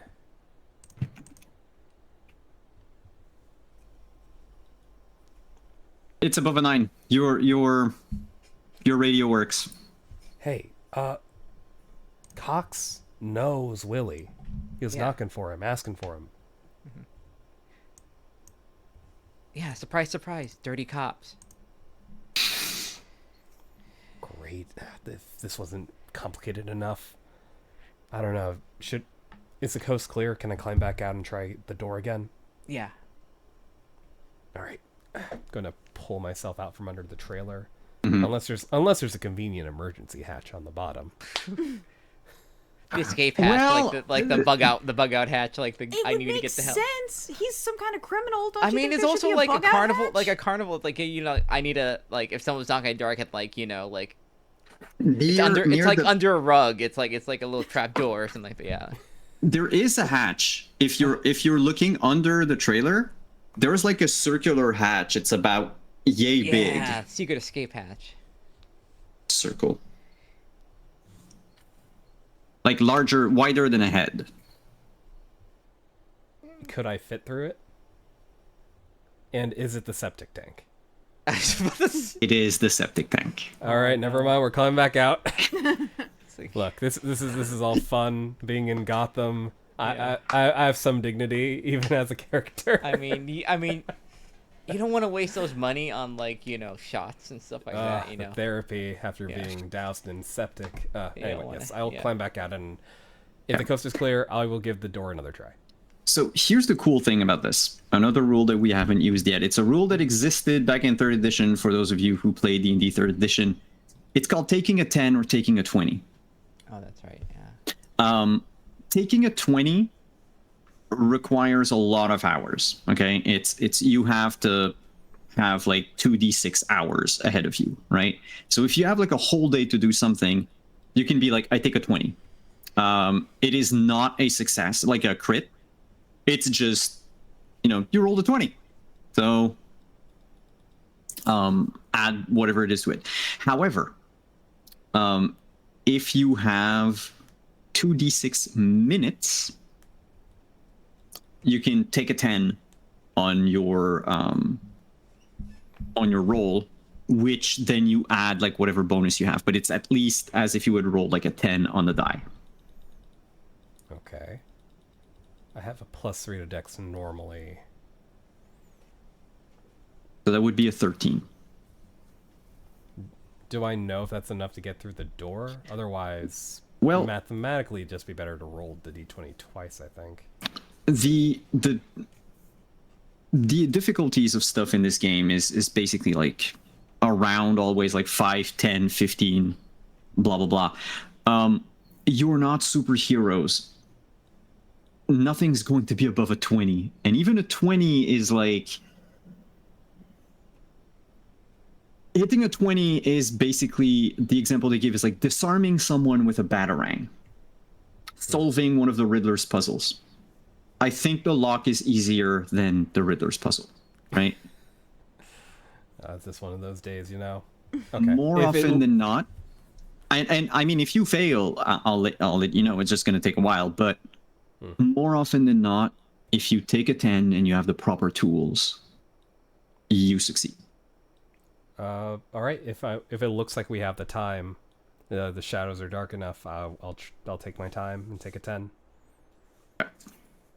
This is going to take, and of course, if you interrupt it, then you're gonna have to start over. But it's going to take 7 minutes. Okay. During that time, Lexi.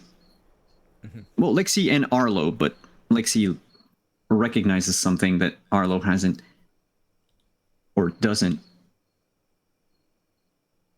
Cox walks like, through the stands and all that, and you see him like walk past at some point, break away from the crowd. He meets up very quickly, like just a handshake, with a blonde guy that sports a goatee and a faux hawk.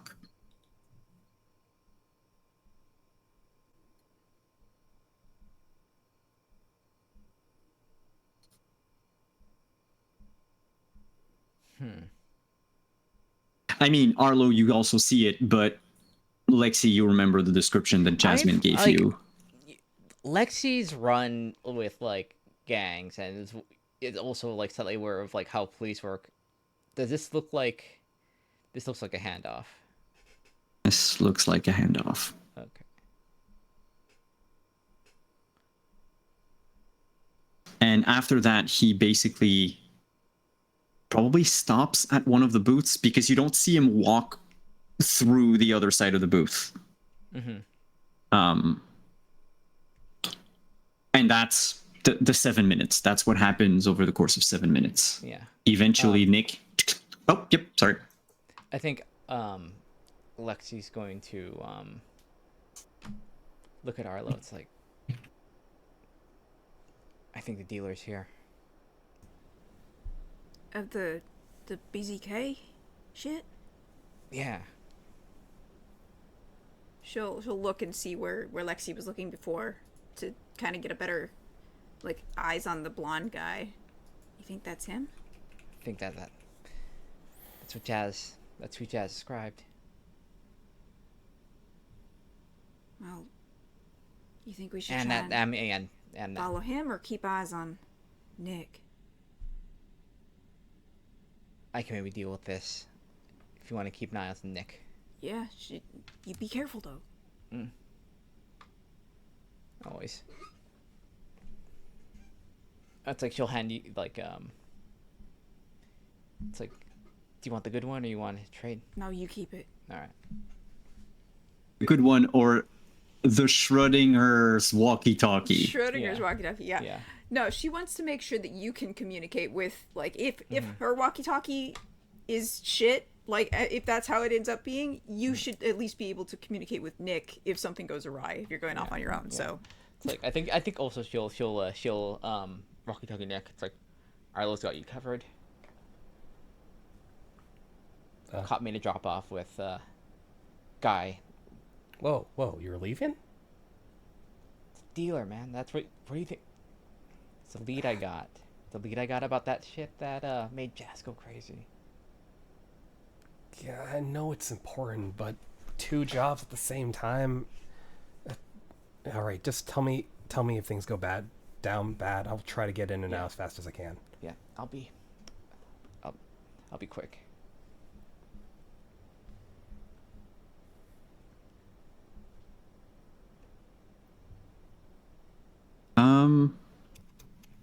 Just do something. His page is now on the Legend Keeper. He's known as Blonde Guy. You will find him under Criminals of Blonde Gotham. Guy. Yep, blonde guy. Oh boy. Yep.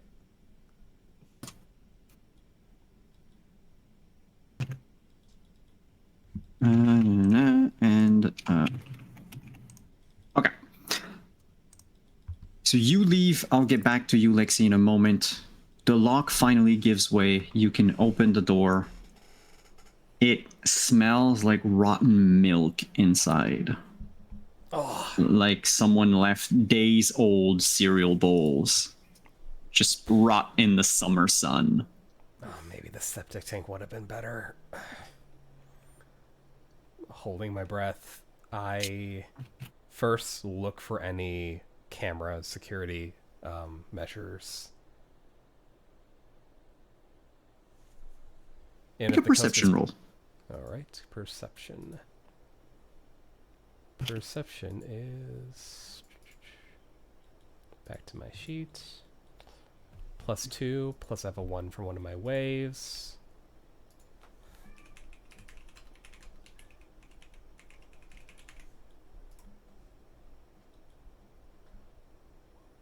$17. No cameras. It's Right. just you have to remember, we're still in 1989. Cameras are apparent. Like, you're not going to find a nanny cam that's like a tiny, tiny thing hidden somewhere. So when I say you don't see any cameras, it's because you would notice if there were cameras, right? I'm not fucking with you. Right. And I don't notice any like he looks for the classic like you put a thing by your door so if it's knocked over you know someone's inside and make sure that there's no like measures like that. Seeing none, he goes inside and he begins to immediately sweep the area looking for anything valuable. Complete the job. That's pretty much what's on his mind. Oh, it's a mess inside.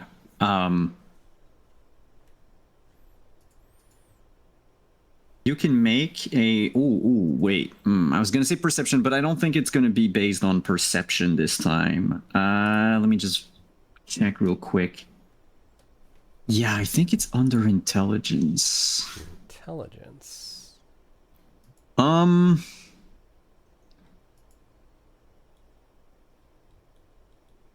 Not terrible at that.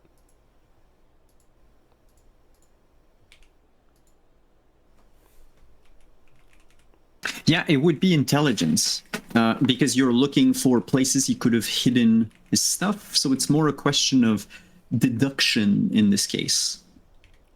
Because it's already a mess in here, and if you don't want to move things unnecessarily, we're going to go under intelligence. And in this case, there's no difficulty. It's the highest your roll. The higher your roll, the more clues you're going to find. How's an 18 sound? As an 18, you find a gold watch. Ooh. It's been tucked in the cushions of the little benches on either side of the dining table. You notice it because there's like just a small like bump in the cushions where the watch was shoved. So you're like, oh, there's clearly something there. You look, oh shit, it's that much. Pocket that.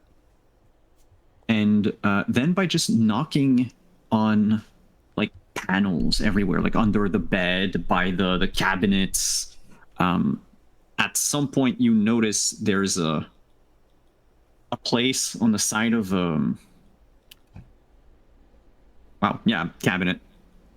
It's one that's like, on the ceiling of the RV. When you knock on the side, it feels it doesn't feel hollow. But when you crack the door open, there's nothing inside. And looking in, you sort of realize there was a like 8-inch wide space that you were able, with your thieves' tools, to sort of open delicately the side wall, the side panel, and find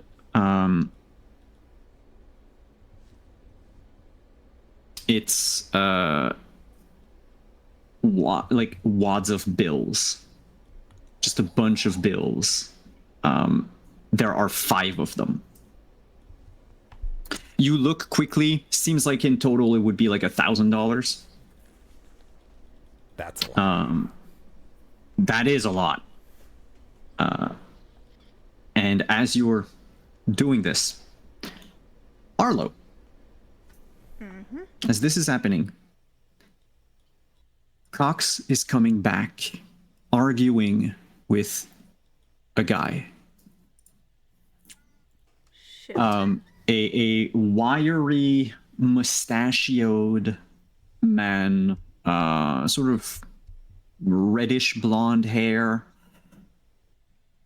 looks rather old, and keeps saying, like, he's not careful with the noise, except, like, the fair itself makes a lot of noise, but you catch like a few words, like, "Hey, don't worry, I got it. It took a while. I'm sorry. Like, I'm not trying to fuck you over." That type of conversation. Okay. They are heading straight for Willie's Who is trailer. saying this to who? The blonde ginger guy is saying that to Cox. Okay. And they are. I'll Yep. roll to see if my walkie-talkie works. That's a Cool. straight. It's just a 20? Yep, straight 20. And that'll determine if. All right, you can use. No, that's cool. You can use your walkie-talkie.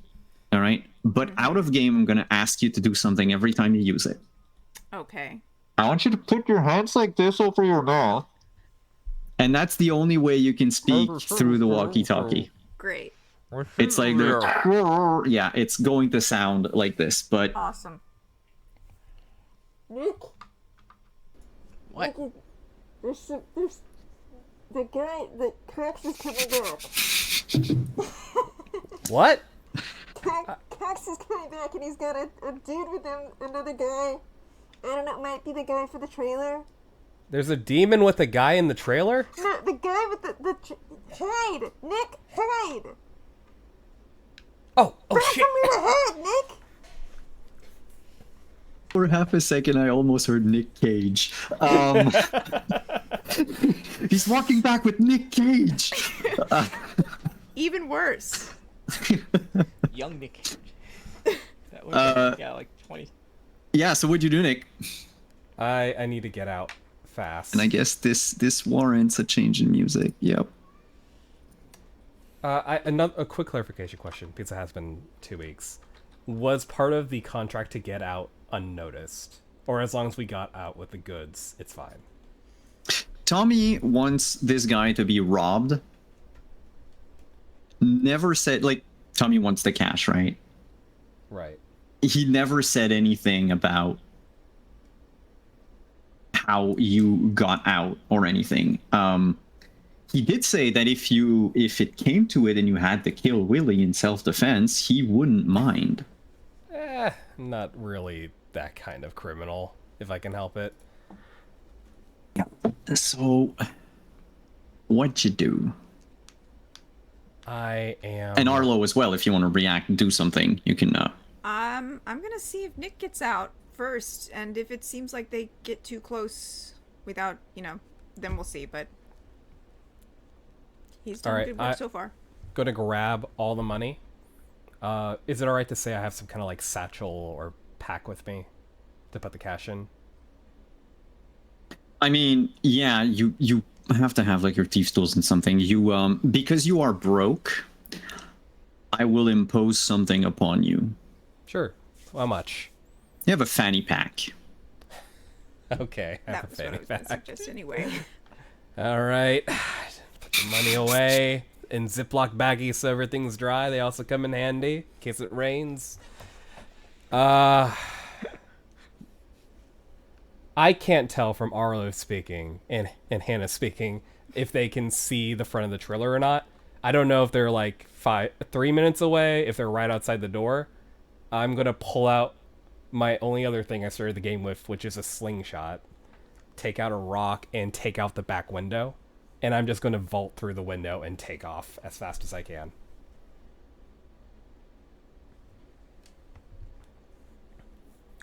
Before I do this, I'm just going to yell into the... Well, not yell, but very urgently say... how do I say this in a cool way that thieves do? I don't know. All right, everyone, pull out. We got the goods. Go! You want to exit through the window. The back window. The one you said that was covered by with the curtains. Yeah. That's away from the front door. Yep. You can easily like open it. You're gonna have to like crawl out and fall. Yeah, fall sure. Down. But you're if I can do it dexterous quietly, enough. that's great.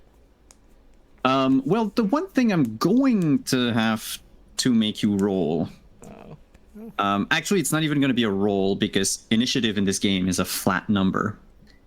As you get out, they're going to enter the trailer.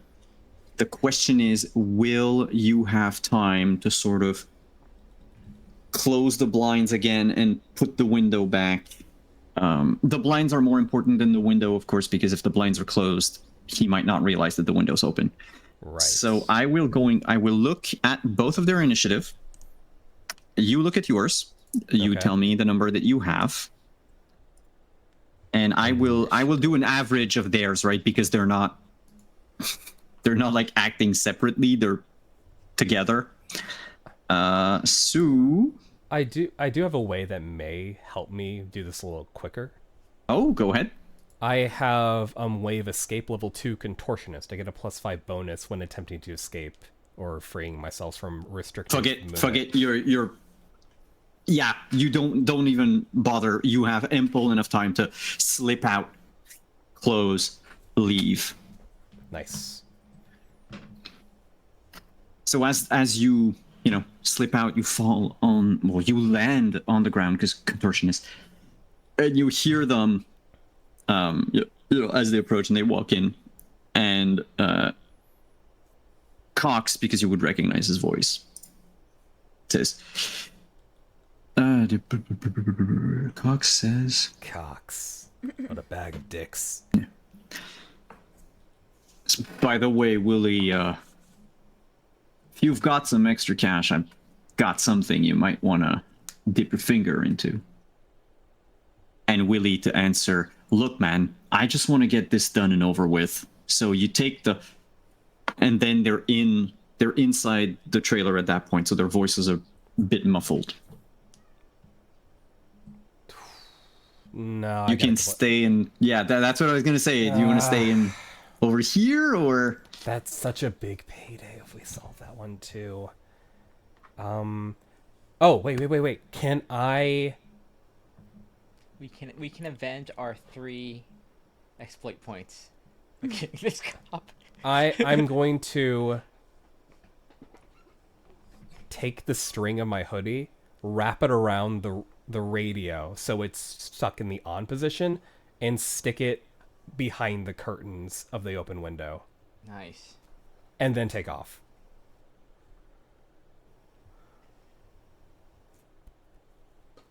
Arlo, you would see Nick coming back. Mm-hmm. You hear stuff out of your broken walkie-talkie, but it's just garbled. The fucking haunted walkie-talkie. Yeah. So I'll get back to you two for that. I'll rewind the clock about 7 minutes to Lexi. You broke off from the group, and you were headed towards where the blonde guy was. Mm-hmm. So there was the handoff between him and Cox, and he's moving away through the fair. Now tailing someone. Because I know earlier you wanted to tail clowns, and then we switched to something else. But tailing someone in this game is done through 2 skill checks. I need to find the place. Nope, those are headquarters. That is madness. This is Sparta. Tailing, there you go. In this case, because I have to basically split, earlier I talked about hours, but you're not going to tail him for hours, so we're going to do slices of 5 minutes, right? There's going to be 3 slices of 5 minutes where you're tailing him.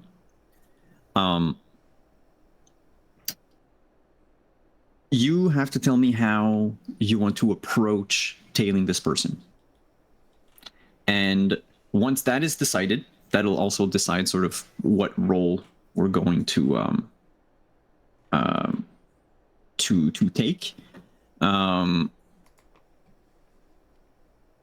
But at the very least, there is, like, the third step is there is going to be a perception check on your end to make sure that you keep following him every part of the way.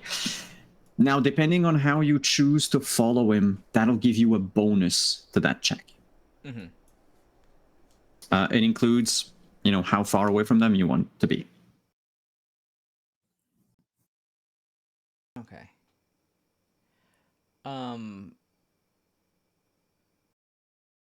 I think what Lexi wants to do is kind of like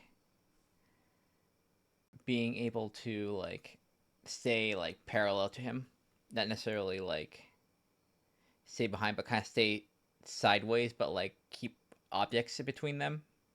I mean, she'll climb fences and she'll like force her way through and stuff like that. But I think she wants to ideally get in front of him at some point. Okay, you want to basically, yeah, not just catch up to him, but get ahead. Yeah. I would say for your first roll, start with a +5. Okay. If that fails, things are going to change. Okay. And I need to check his. Oops. Is it this one? Oops. A bit too far. Okay. So his roll, and he doesn't have an edge. In your case, it's perception, and you have a +5. You're gonna have to beat an 11. Okay. 22. All right. For the first 5 minutes, you follow him. You stay a respectable distance. You slowly gain up on him. He hasn't seen you, doesn't know he's being followed. You would notice through those 5 minutes that he has put something inside his jacket. He's wearing like a sort of a varsity jacket type of thing. Yeah. And he shoved a hand inside. Good to know. Yeah, for Lexi, That's the first one. This is kind of like she's following the strategy that they used to do for like ambushing someone, you know, following them, and then just like beating the hell out of them. All right. Your second roll will be to make sure that you are not seen by him. So you do not lose track, but does he become wary that you are following him? That you do not have the bonus from earlier, but you don't have any penalties either. It's a dex roll on your part, just straight dex. Okay. And he similarly has a +2. Okay. Oh, wow. Okay. Ooh. Yeah, no, you got it. Completely unaware for the first, we'll say 10 minutes even, because it's the second. You are now parallel with them. You've had to sort of like elbow your way through people. There's a couple of folks that are like, hey, where are you going? What are you doing? But so far, you didn't cause enough of a scene to catch his attention. Like I said, the fair is very loud. He is going for the parking lot. He's exiting the fair, going for the parking lot. So this last leg of the thing will be trying to get to him before he gets to his car, right? Or when he gets to the car. Or when he gets to the car. If you are specifically like waiting for the right moment, you can make your dex again. But you will have you have no penalties, no nothing. He has a +5 Okay. on top of his stuff, because it might just so happen that he with a -3 though, so he's got a +4 total, because he has never seen you. He doesn't know that you're tailing him. He believes he's safe, but he's sort of going edge, faster, like as he's approaching his car. Your difficulty is an 8. I will use another one of the The exploit points. Yeah. All right. Tell me when you want to interrupt me. I'm just going to describe what happens to him. He's walking up to a car. It's this black, nondescript car. There's like a few scratches on each side. The bumper's like it's got a dent in it. Nothing that would make it stand out from any other like sedan. He is whistling as he grabs his keys from his like pants pocket. He would put the key in, turn, open the door. Feel free to interrupt me whenever you want Lexi to show up. He would sit in the car. Okay, right before he sits, I think Lexi's gonna come out and just like, as you lower in, just like smash his head against the side of where the roof and like the thing. So he goes to sit down and bang. Yeah. Do you want to knock him out?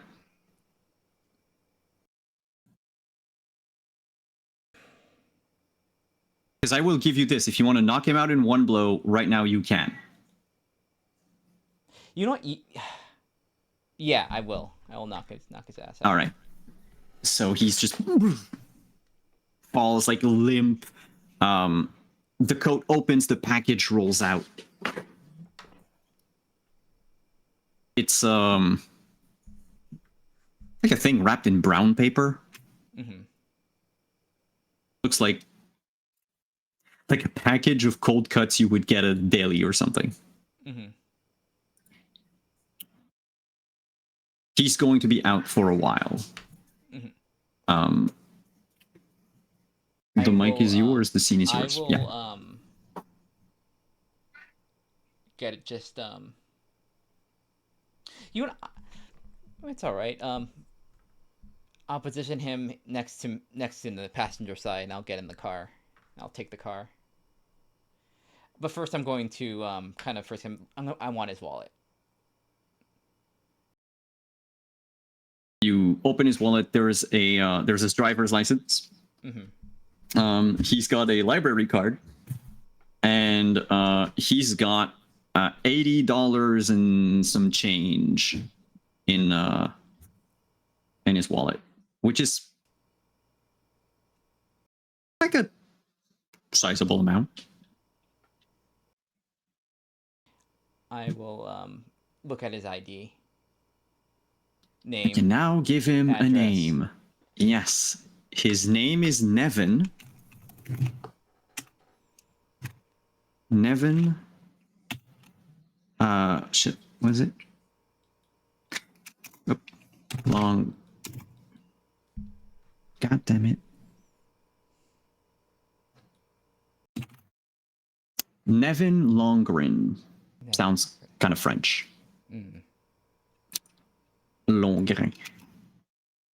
He has an apartment. He lives in, I think it's Burnley. Give me a sec.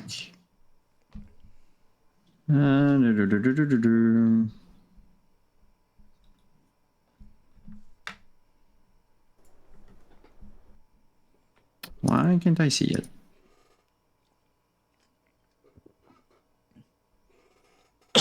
Yeah, if I remember correctly, he lives in Burnley. At worst, I'll correct you, but you do have his address. Like, you have his.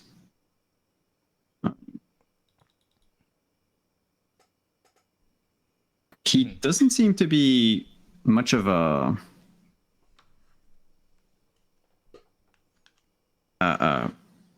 outgoing person. Like, there's nothing else in his. There are like empty slots in his wallet. Like, either he's guarded by due to his job or what he does in life, or he's just like one of the least exciting person in all of Gotham. And this package, how do you guys? It looks like. I mean, it's the jacket has the it's G. It's the initials of the community college that they have, which is. Oh, come on. It's Gotham U, so it's GU on it. And if I cut his the name's package not with, stitched on the back or anything. The package. or like take the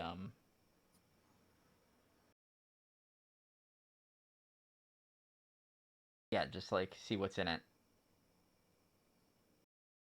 It rattles when you shake it a bit. You open it, and inside you find 3 what are they called? inhalers. Mhm. Mundane, asthma inhalers.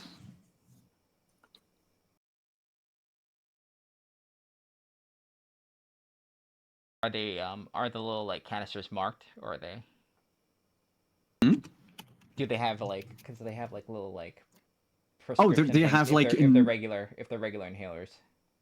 um They have like at some sort first of glance they look like a regular inhaler, but if you try to get the like the the little capsule, the canister. reservoir Yeah, out of it, the yeah. canister out, the sort of label you normally have around it only extends to like a hair inside the inhaler itself. Once you Okay, so pull it out, you this is realize a the sticker has this been is like scratched out. it's a fake container for like whatever, or Yeah.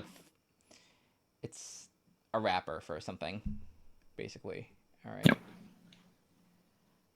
All right. I'll take that. I'll close, put it back. I'll go on the intercom and it's like, you out? Well, that's the thing, right? Mm-hmm. You're about to take your walkie-talkie, Mm-hmm. and as you go to press on the button, you hear Cox's voice. He's talking with someone else. You hear the other voices. I swear, man, I left it here. No one could know about it. It's just, I don't know what the fuck happened, but it was right here. Cox go, hey, I gave you enough of a margin, right? I've got people that I have to answer to. And right now, I'm missing $1,000. And it was 1,000 G's. Yeah, a G that you owed me. If you don't have it by tomorrow night, I am coming back here. And I will just burn everything you own. Which, looking at this place, is not a whole lot. And then, once I've burned down your trailer, you and I are going to go for a boat ride. And if you're lucky, they'll fish your body out of the river like they did that journalist guy, right? So you get my money. The journalist guy. You get my money. Got until tomorrow night. And the other voice goes, dude, man, I swear I already had it. I don't know. I must have misplaced it. Just give me, just wait. I'm going to look it up. I'm going to, what the fuck? Where's my watch? Okay. Yep. All right. That's, she's going to, the car is started. She's going to kind of back out. There's no way to change the frequency to Arlo's one. It would have to be all of them, right? It's so basically the moment you press the talk, yeah, everybody else will hear it, including the one in the. No, that's not gonna happen. I'll like you know what? I was gonna say like Lexi was gonna thought about initially when she got the walkie-talkie was to tell Nick and Arlo that she was gonna pick them up, but I think she's gonna drive the car to wherever we're supposed to meet up. Let's say you're meeting up at the same cafe. Yeah. You know, the Cup Cafe. At the end of the heist. Yeah. Maybe we change it to across the street. Yeah. We After we find out it's a cop cafe. Yeah. Across the street, like you said, it's the criminal cafe. You get in. They basically bully you for your lunch money, and you lose the $1,000. No, but you meet up that same sort of like bistro place where the coffee tastes kind of strange. I would like to know. So Lexi's going with the car, but it doesn't mean that Arlo and Nick are going to be there when you get there. I would like to know, Arlo and Nick, what are you doing once you've met up? can't understand what they're saying. It's too garbled. Well, is it garbled coming back to me, or is it just garbled Oh yeah, going out? no. Your walkie-talkie is just broken. God 2 out of 3. Okay. $10. Look, I'm we just got the turn it off because like there's no point. we got the money. Maybe we just run. Should we just get out of here? Yeah, is there any point? How much time do we have left, Simon, on our 5-hour countdown? Like 4. 4 Oh, hours? yeah. Oh, Dang. wow. We Yeah, spent- three we stubborn and some that. change. You guys came in, just looked around, and went straight for the trailers. You didn't tail the clowns or anything, so you didn't. So we have do time anything to tail else. the clowns if we want to. I think we get $1,000 is a lot. That's not really true. walking around money. Yeah. Plus, we got no way to communicate to Lexi that we're going to change the plans, so we might as well just do what we were, meet up where we were supposed to in the first place. Lexi still has her radio, right? Like, I'm assuming. She's still got it, but like, well, oh, that's right. She can hear what's going on in there. Thank God for that. We have the money. Getting out with the money is priority 1 for the job. Okay. By the way, Arlo, you know that Dean is good at repairing electronics and stuff. Like, he's the one that's been looking after your arm, or at least he seems to know about that kind of stuff. Yeah, I know nothing about tinkering or any of that stuff. I'm analog completely. So whatever he tells me, I believe. I'm sure he knows how to fix things, walkie-talkies and everything better than I do. But I'm just saying, if you wanted to get it fixed. if they find that walkie-talkie, I mean, we could change frequencies, I guess. There's always that. Mm-hmm. So, sure. Okay. Well, I'm not going to throw it away. I'm going to keep it. But there's no point listening because I can't hear shit. Nick feels hesitant about just evacing without verifying if Lexi is okay or whatever they're doing, tracking down their own lead. But he has trust Lexi can take care of herself. She went off after that blonde guy. She said that there was something she knew who he was. He was like involved in the drug trade. So she was going to go tail him.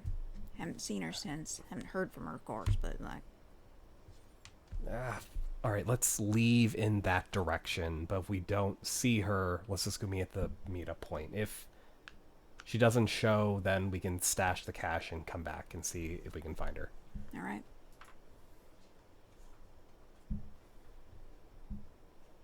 And then we'll leave Make in your that way. direction. Yeah. Follow So- Lexi's lead. Oh, you're leaving in the same direction that Lexi left earlier? Yes. Okay, not going to the cafe just yet. No, we're going to see if No, like I we don't can see what happened to Lexi since we've lost communication, and if we can't like find her visually, then we're gonna go to the cafe. Then I would ask both of you to make a perception roll. Or actually, the person between the two of you that has the highest perception bonus will make the roll. The believe that's difficulty, me. I know it's kind of weird. Difficulty is going to be 15. Basically, each time you fail, that's an hour that you will have spent scouring the place trying to find Lexi. Gotcha. And if you succeed, you immediately realize that, like, she must have left. Gotcha. Okay. I have a +3. I'm assuming you have a 0, if I remember. Big old goose egg, yeah. Yeah. I mean, you roll better than me, so maybe we should just let you roll it anyway. But I'll take the first roll at least. 15. There you Yeah, go. that's good. Yeah. So after, maybe a half hour of looking around, you're like, no trace of the blonde guy, especially Arlo, you know what he looks like. Mm-hmm. No trace of Lexi. You figured that, like, she probably got what she came for and then left for the cafe, which... Look. There's no trace of the blonde guy. There's no trace of Lexi. She probably got what she came for, and is at the meetup point, if I had to guess. She's a professional. She can handle her business. Let's go see if she's there. Sure. The longer we stay around here, the riskier it is, especially with what we have. Yeah, because Cox knows what we look like. God damn it, Cox. All right. I guess we'll now go to the meetup point. Right. So Lexi, you're going to have like maybe like a half hour by yourself. Mm-hmm. Anything you want to do during that time? I'm going to tie this guy up and look through his stuff. Done. But I'm going to take a drive. I'm going to drive around and just kind of do the thing where I kind of like drive past the thing, take a look, and then keep going. Like, you just kind of like do a long extended like loop past the time. I guess where we're supposed to meet. Yeah, eventually you drive by and you see coming from one of the empty lots into the like tail end of Amusement Mile is our Nick and Arlo. Yeah, I'll stop and kind of like roll down with like get in the back. Jesus, Lexi, I thought that was Get in the Cox. back now. Yeah, jumping in. Is blonde guy tied up like riding shotgun? Yeah, he's kind of like I've kind of bent him over so like his head is kind of like out of the Okay, yeah, he's yeah. in an L position like this way. Lexi, maybe we toss him in the trunk? Out of sight? I was in the parking lot. And we still he's out cold. I'm worried about people seeing him tied up in the front, though. All right. We'll go in the alley and just like transfer him to like the Like I said earlier to Nick when he scouted the place, there are so many abandoned like residential neighborhoods in this part of the mile. Yeah. Easy enough to find a place where even if there's someone, I don't think they're gonna Yeah, I think during questions. this thing she's gonna be this is the guy that saw that was the dealer. And clear enough, and she'll show the bag. So I think we might need. And guess what? You know what? We'll go to this guy's house. And we'll talk there, and we can discuss this. You're sure no one's looking for him? Just to make sure no one's going to show up at his apartment or house or wherever he lives? That's a good point.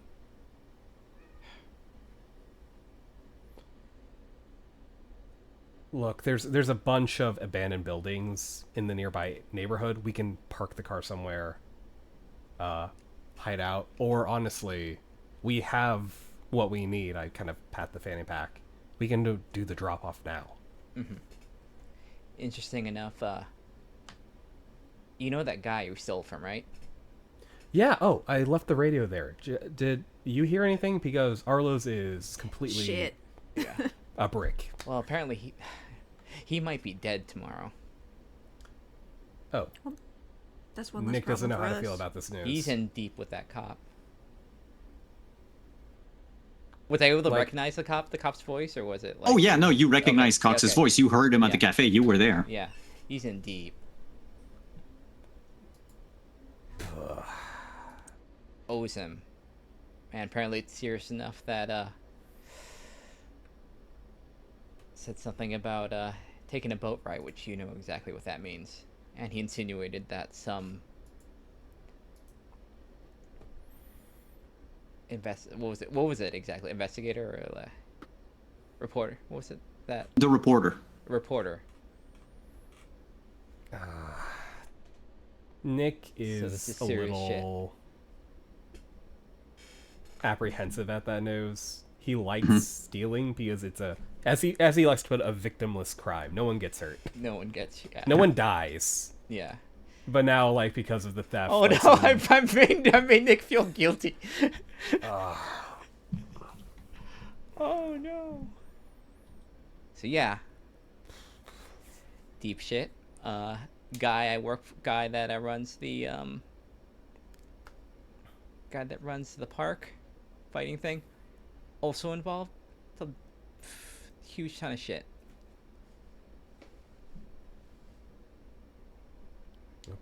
Okay. Yeah. Good news. I don't think this asshole saw me. Hey, perfect. Yeah, it is good Knocked news. right out. Head on We the. got some wheels now.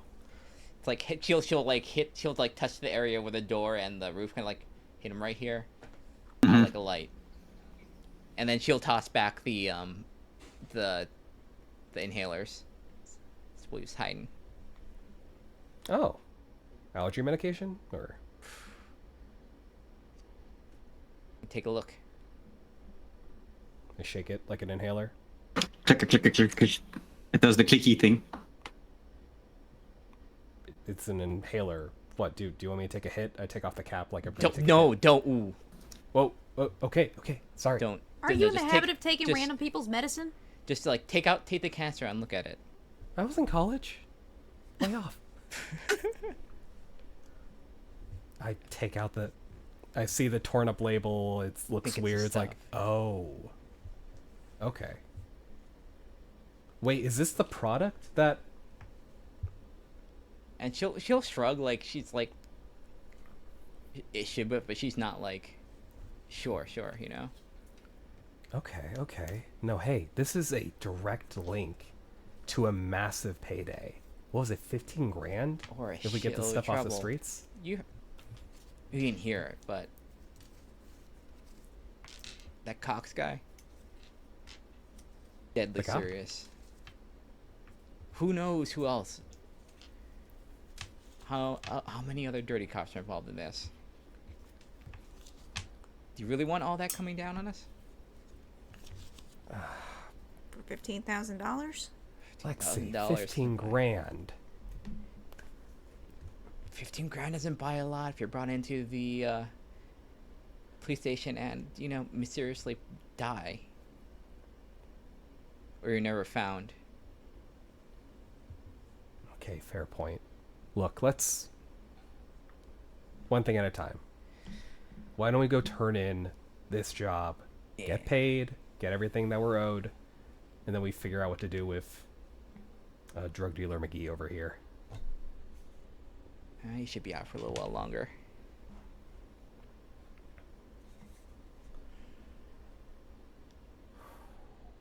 I mean... Yeah. Messy. Do you think this is the stuff that's making everyone so angry?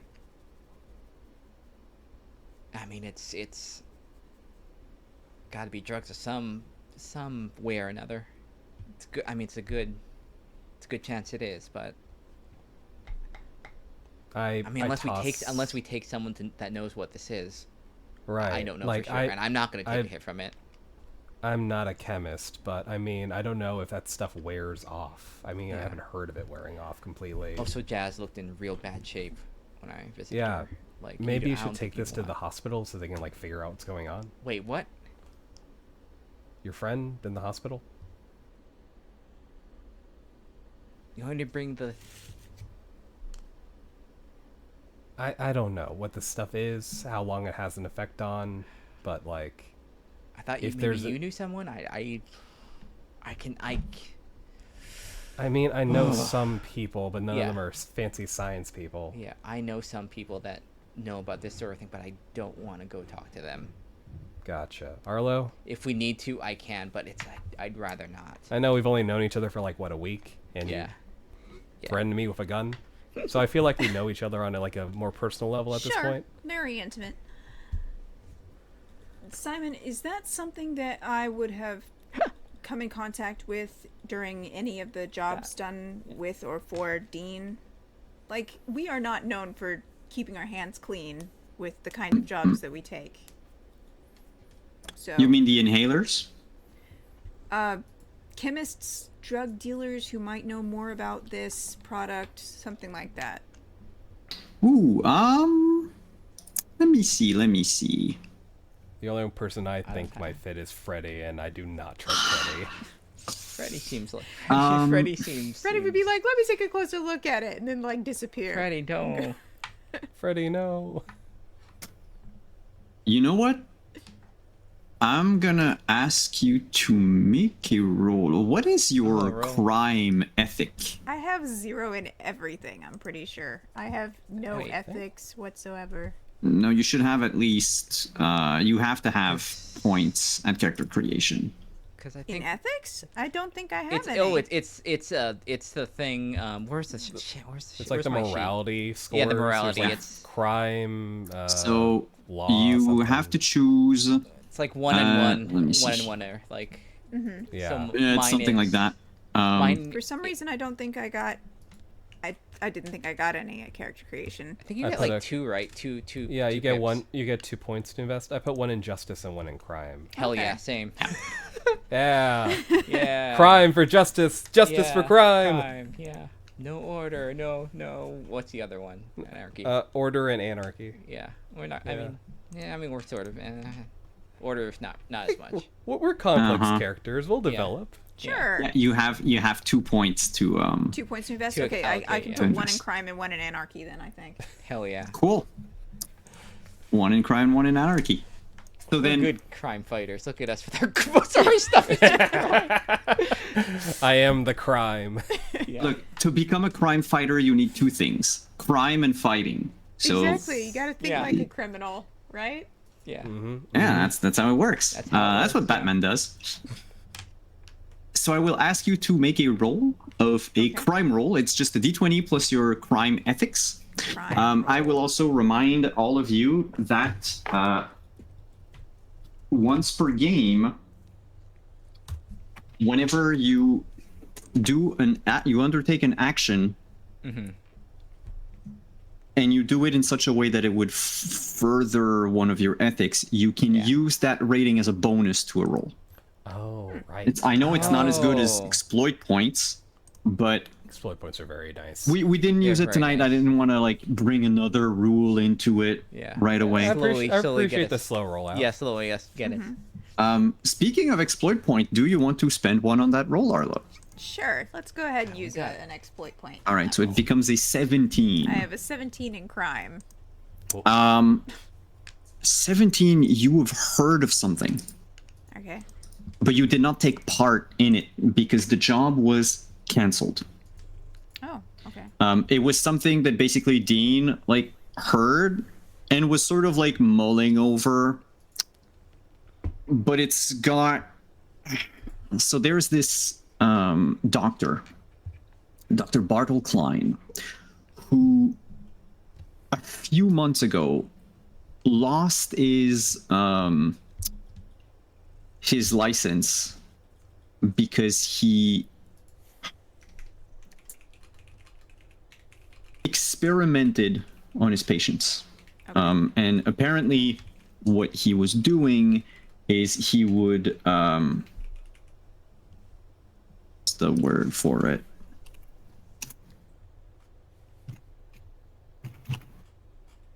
I am looking at I don't think that's the he would sample bits of his patients. Okay. In the sense that he would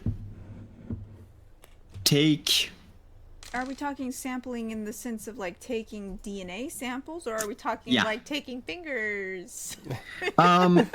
you think that the way that Dean sort of hinted at it, there might be some sort of like organ thing in it. But the thing is, he was doing that, and there were talks or rumors of this doctor actually being a and that's where Dean wasn't sure if taking the job or not. One of the many sort of researchers that worked at the name of the company, Holt Powers Industries, Okay. used to be a Oh, chemist good. there, Cool. and then became a doctor. That part is like less sure. Those are like rumors that Dean heard, and he wasn't. By the way, that you would know for sure. That Dr. Klein is not on the list that Dean has. So are all the rumors true or not? The thing is by the time the dean was like, okay, let's look into it, the job was canceled, and Dr. Klein just dropped out, like dropped off the radar completely.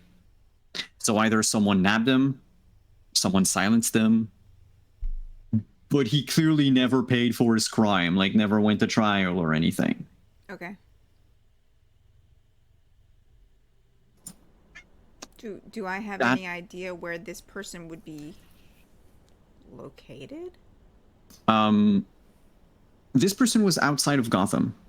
Okay. For sure. But the job was to smuggle him into Gotham, where he would then leave for probably Europe or some other country. So the job was to smuggle him into Gotham, where he would then leave. So there's no...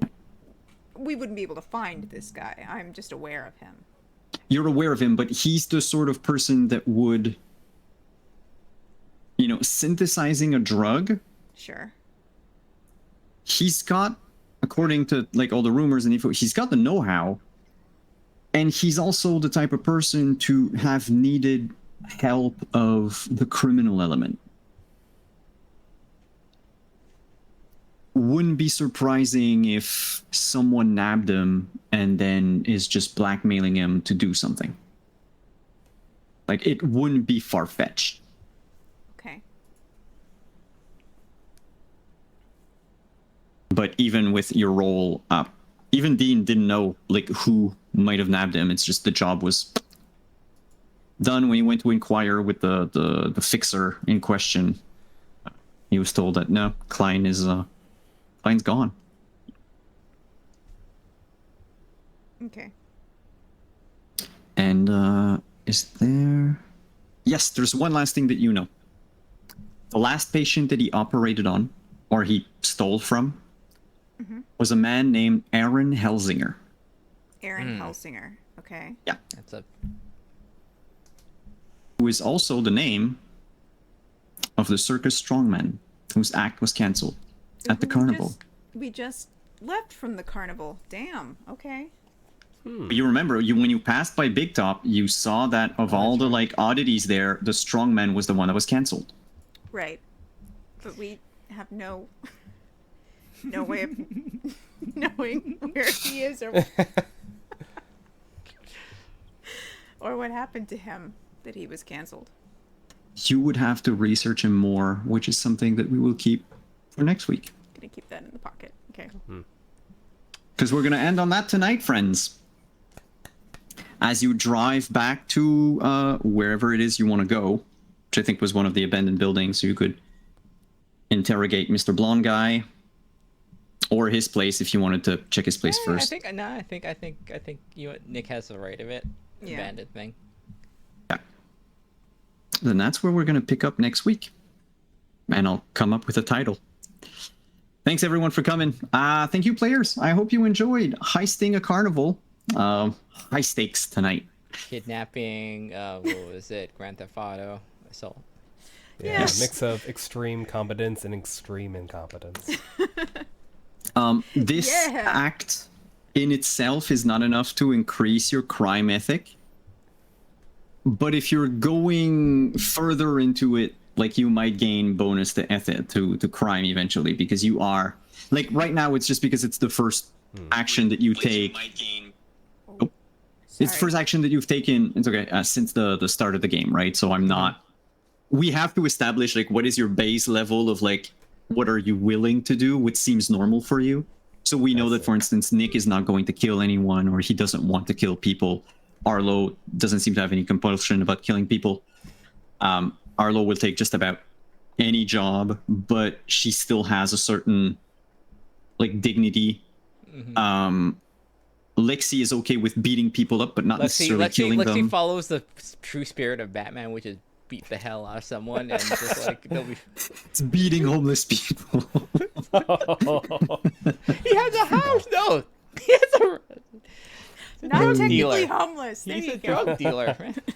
You got a house? Free game. You have at least that level. So Nick, you're safe.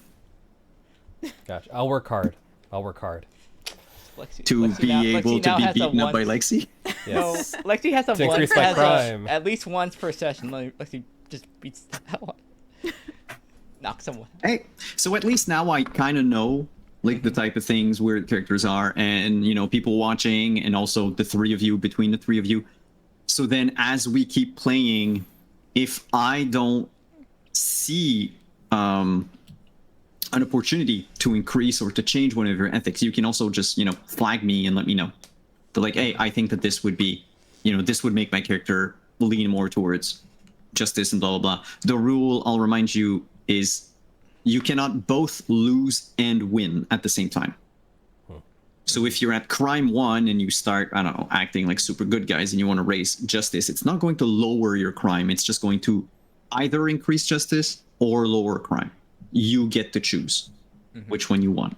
Question. Yes.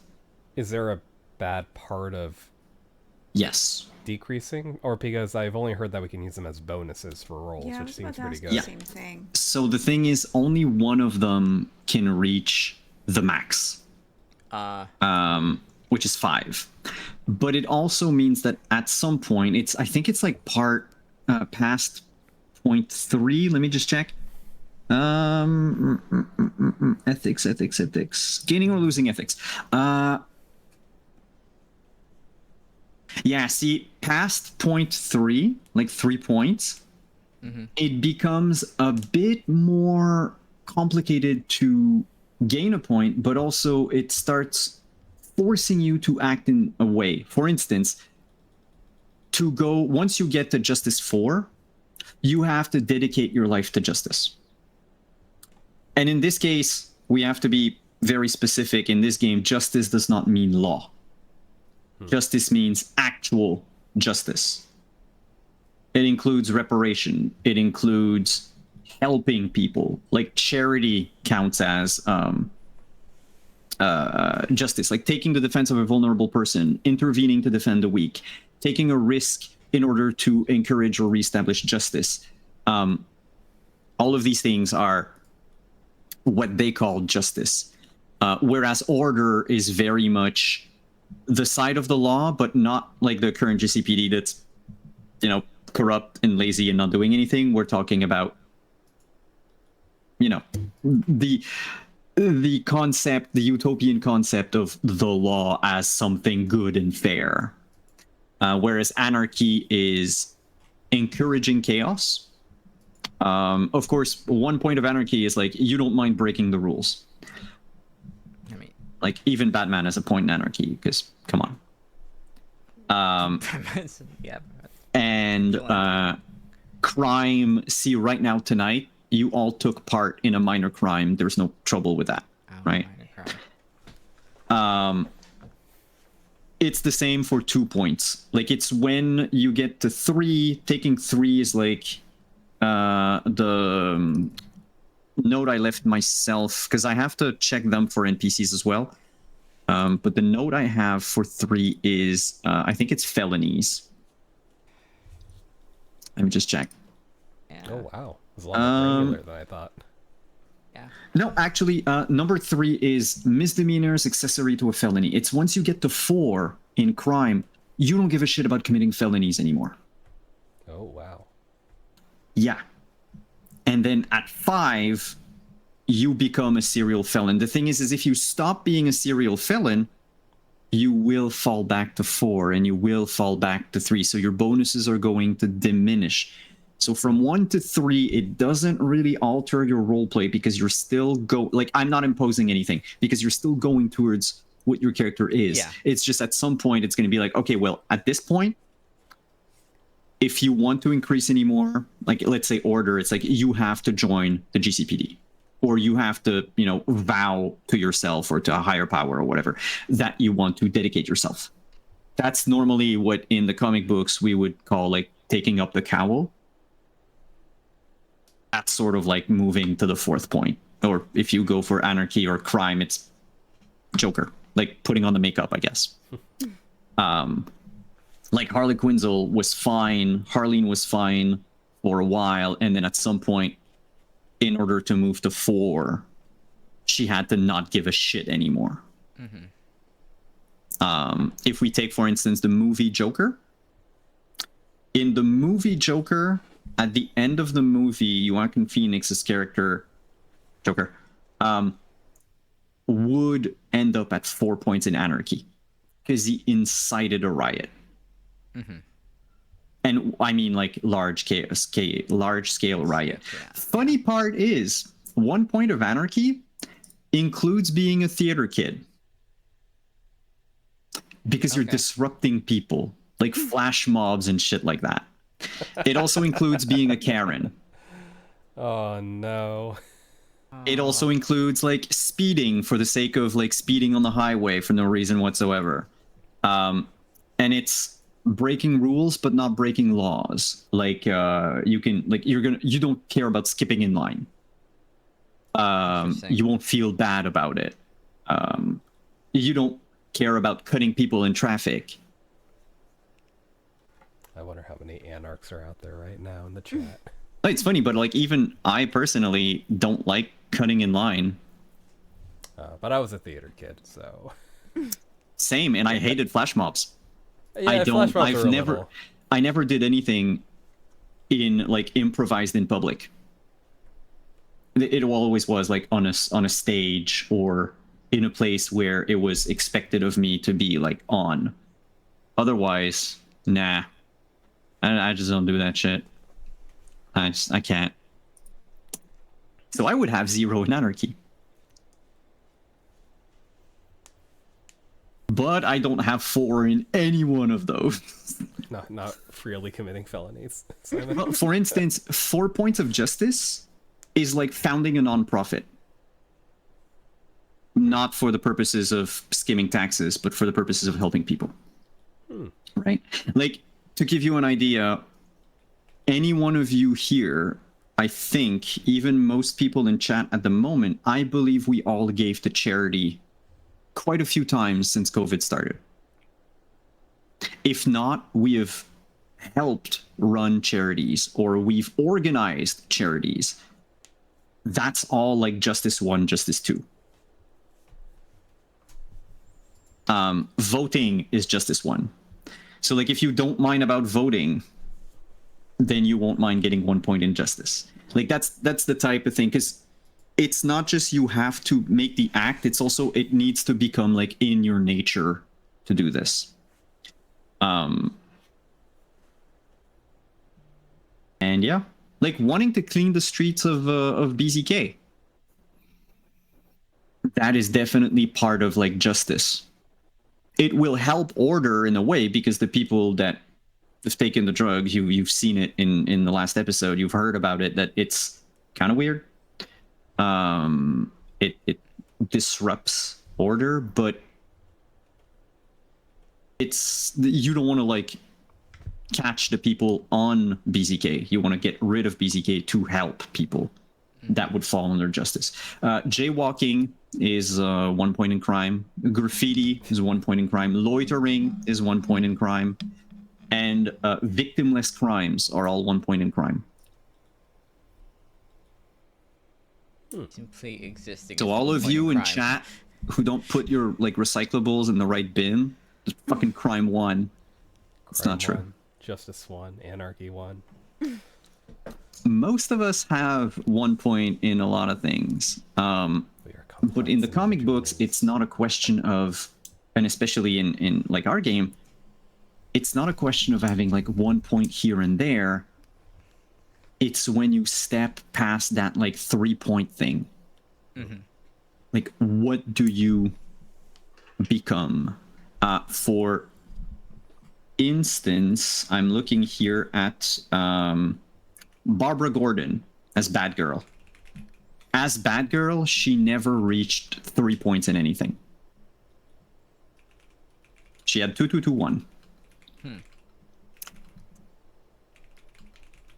Because, you know, she didn't gain enough levels. You know, she didn't do the vigilante thing long enough.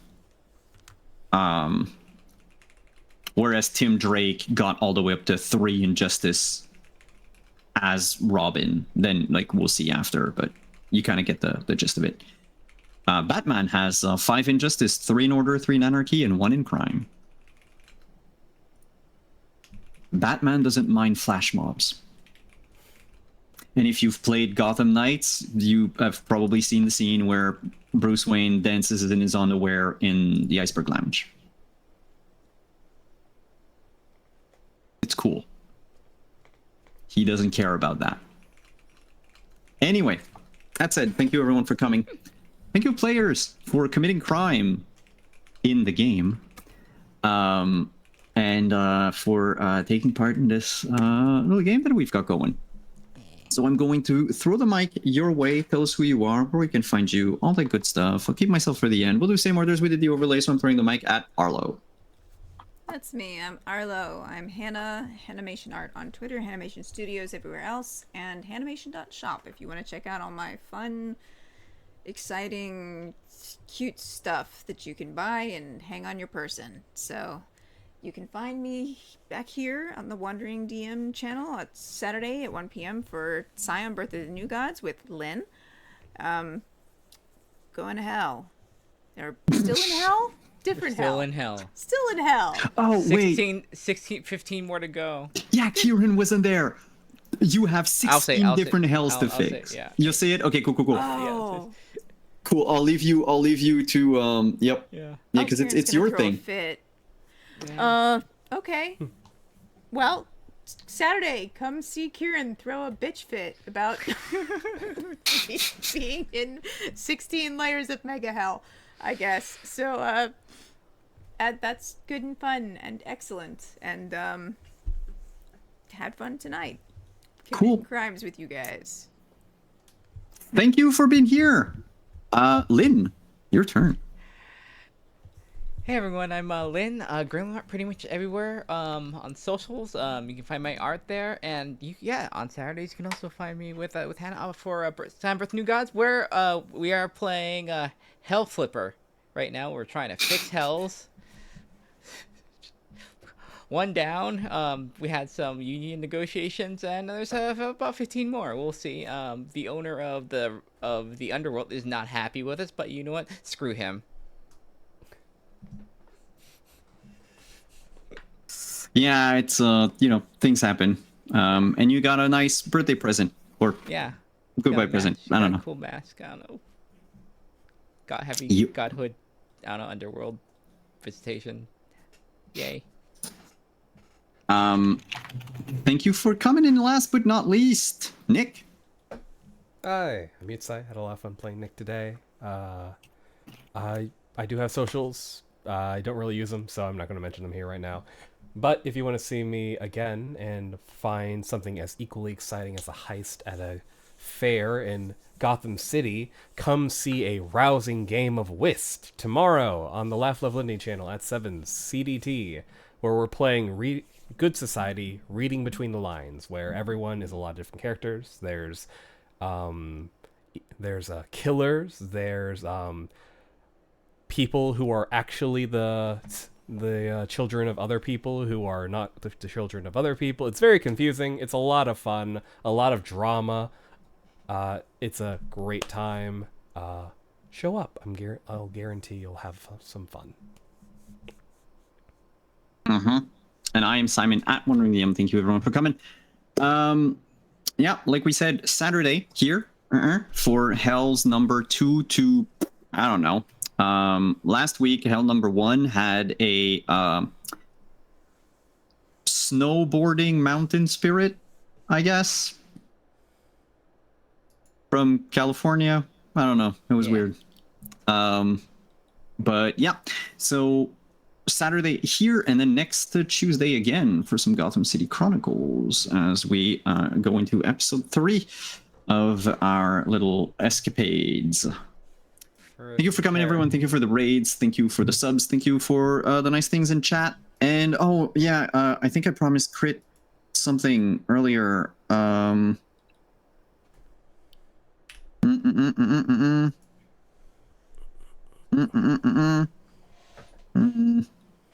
said something along the lines of like, oh yeah, I'll talk about it at the end of the game, but I kind of fucking forgot about it. Pew pew pew pew pew pew. That was the raid. Na, na, na, na, na, na. Oh well, might have been in my mind and I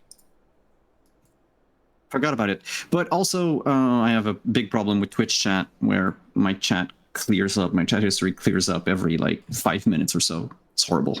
Anyway, thank you everyone for coming. Enough rambling. Have a good night.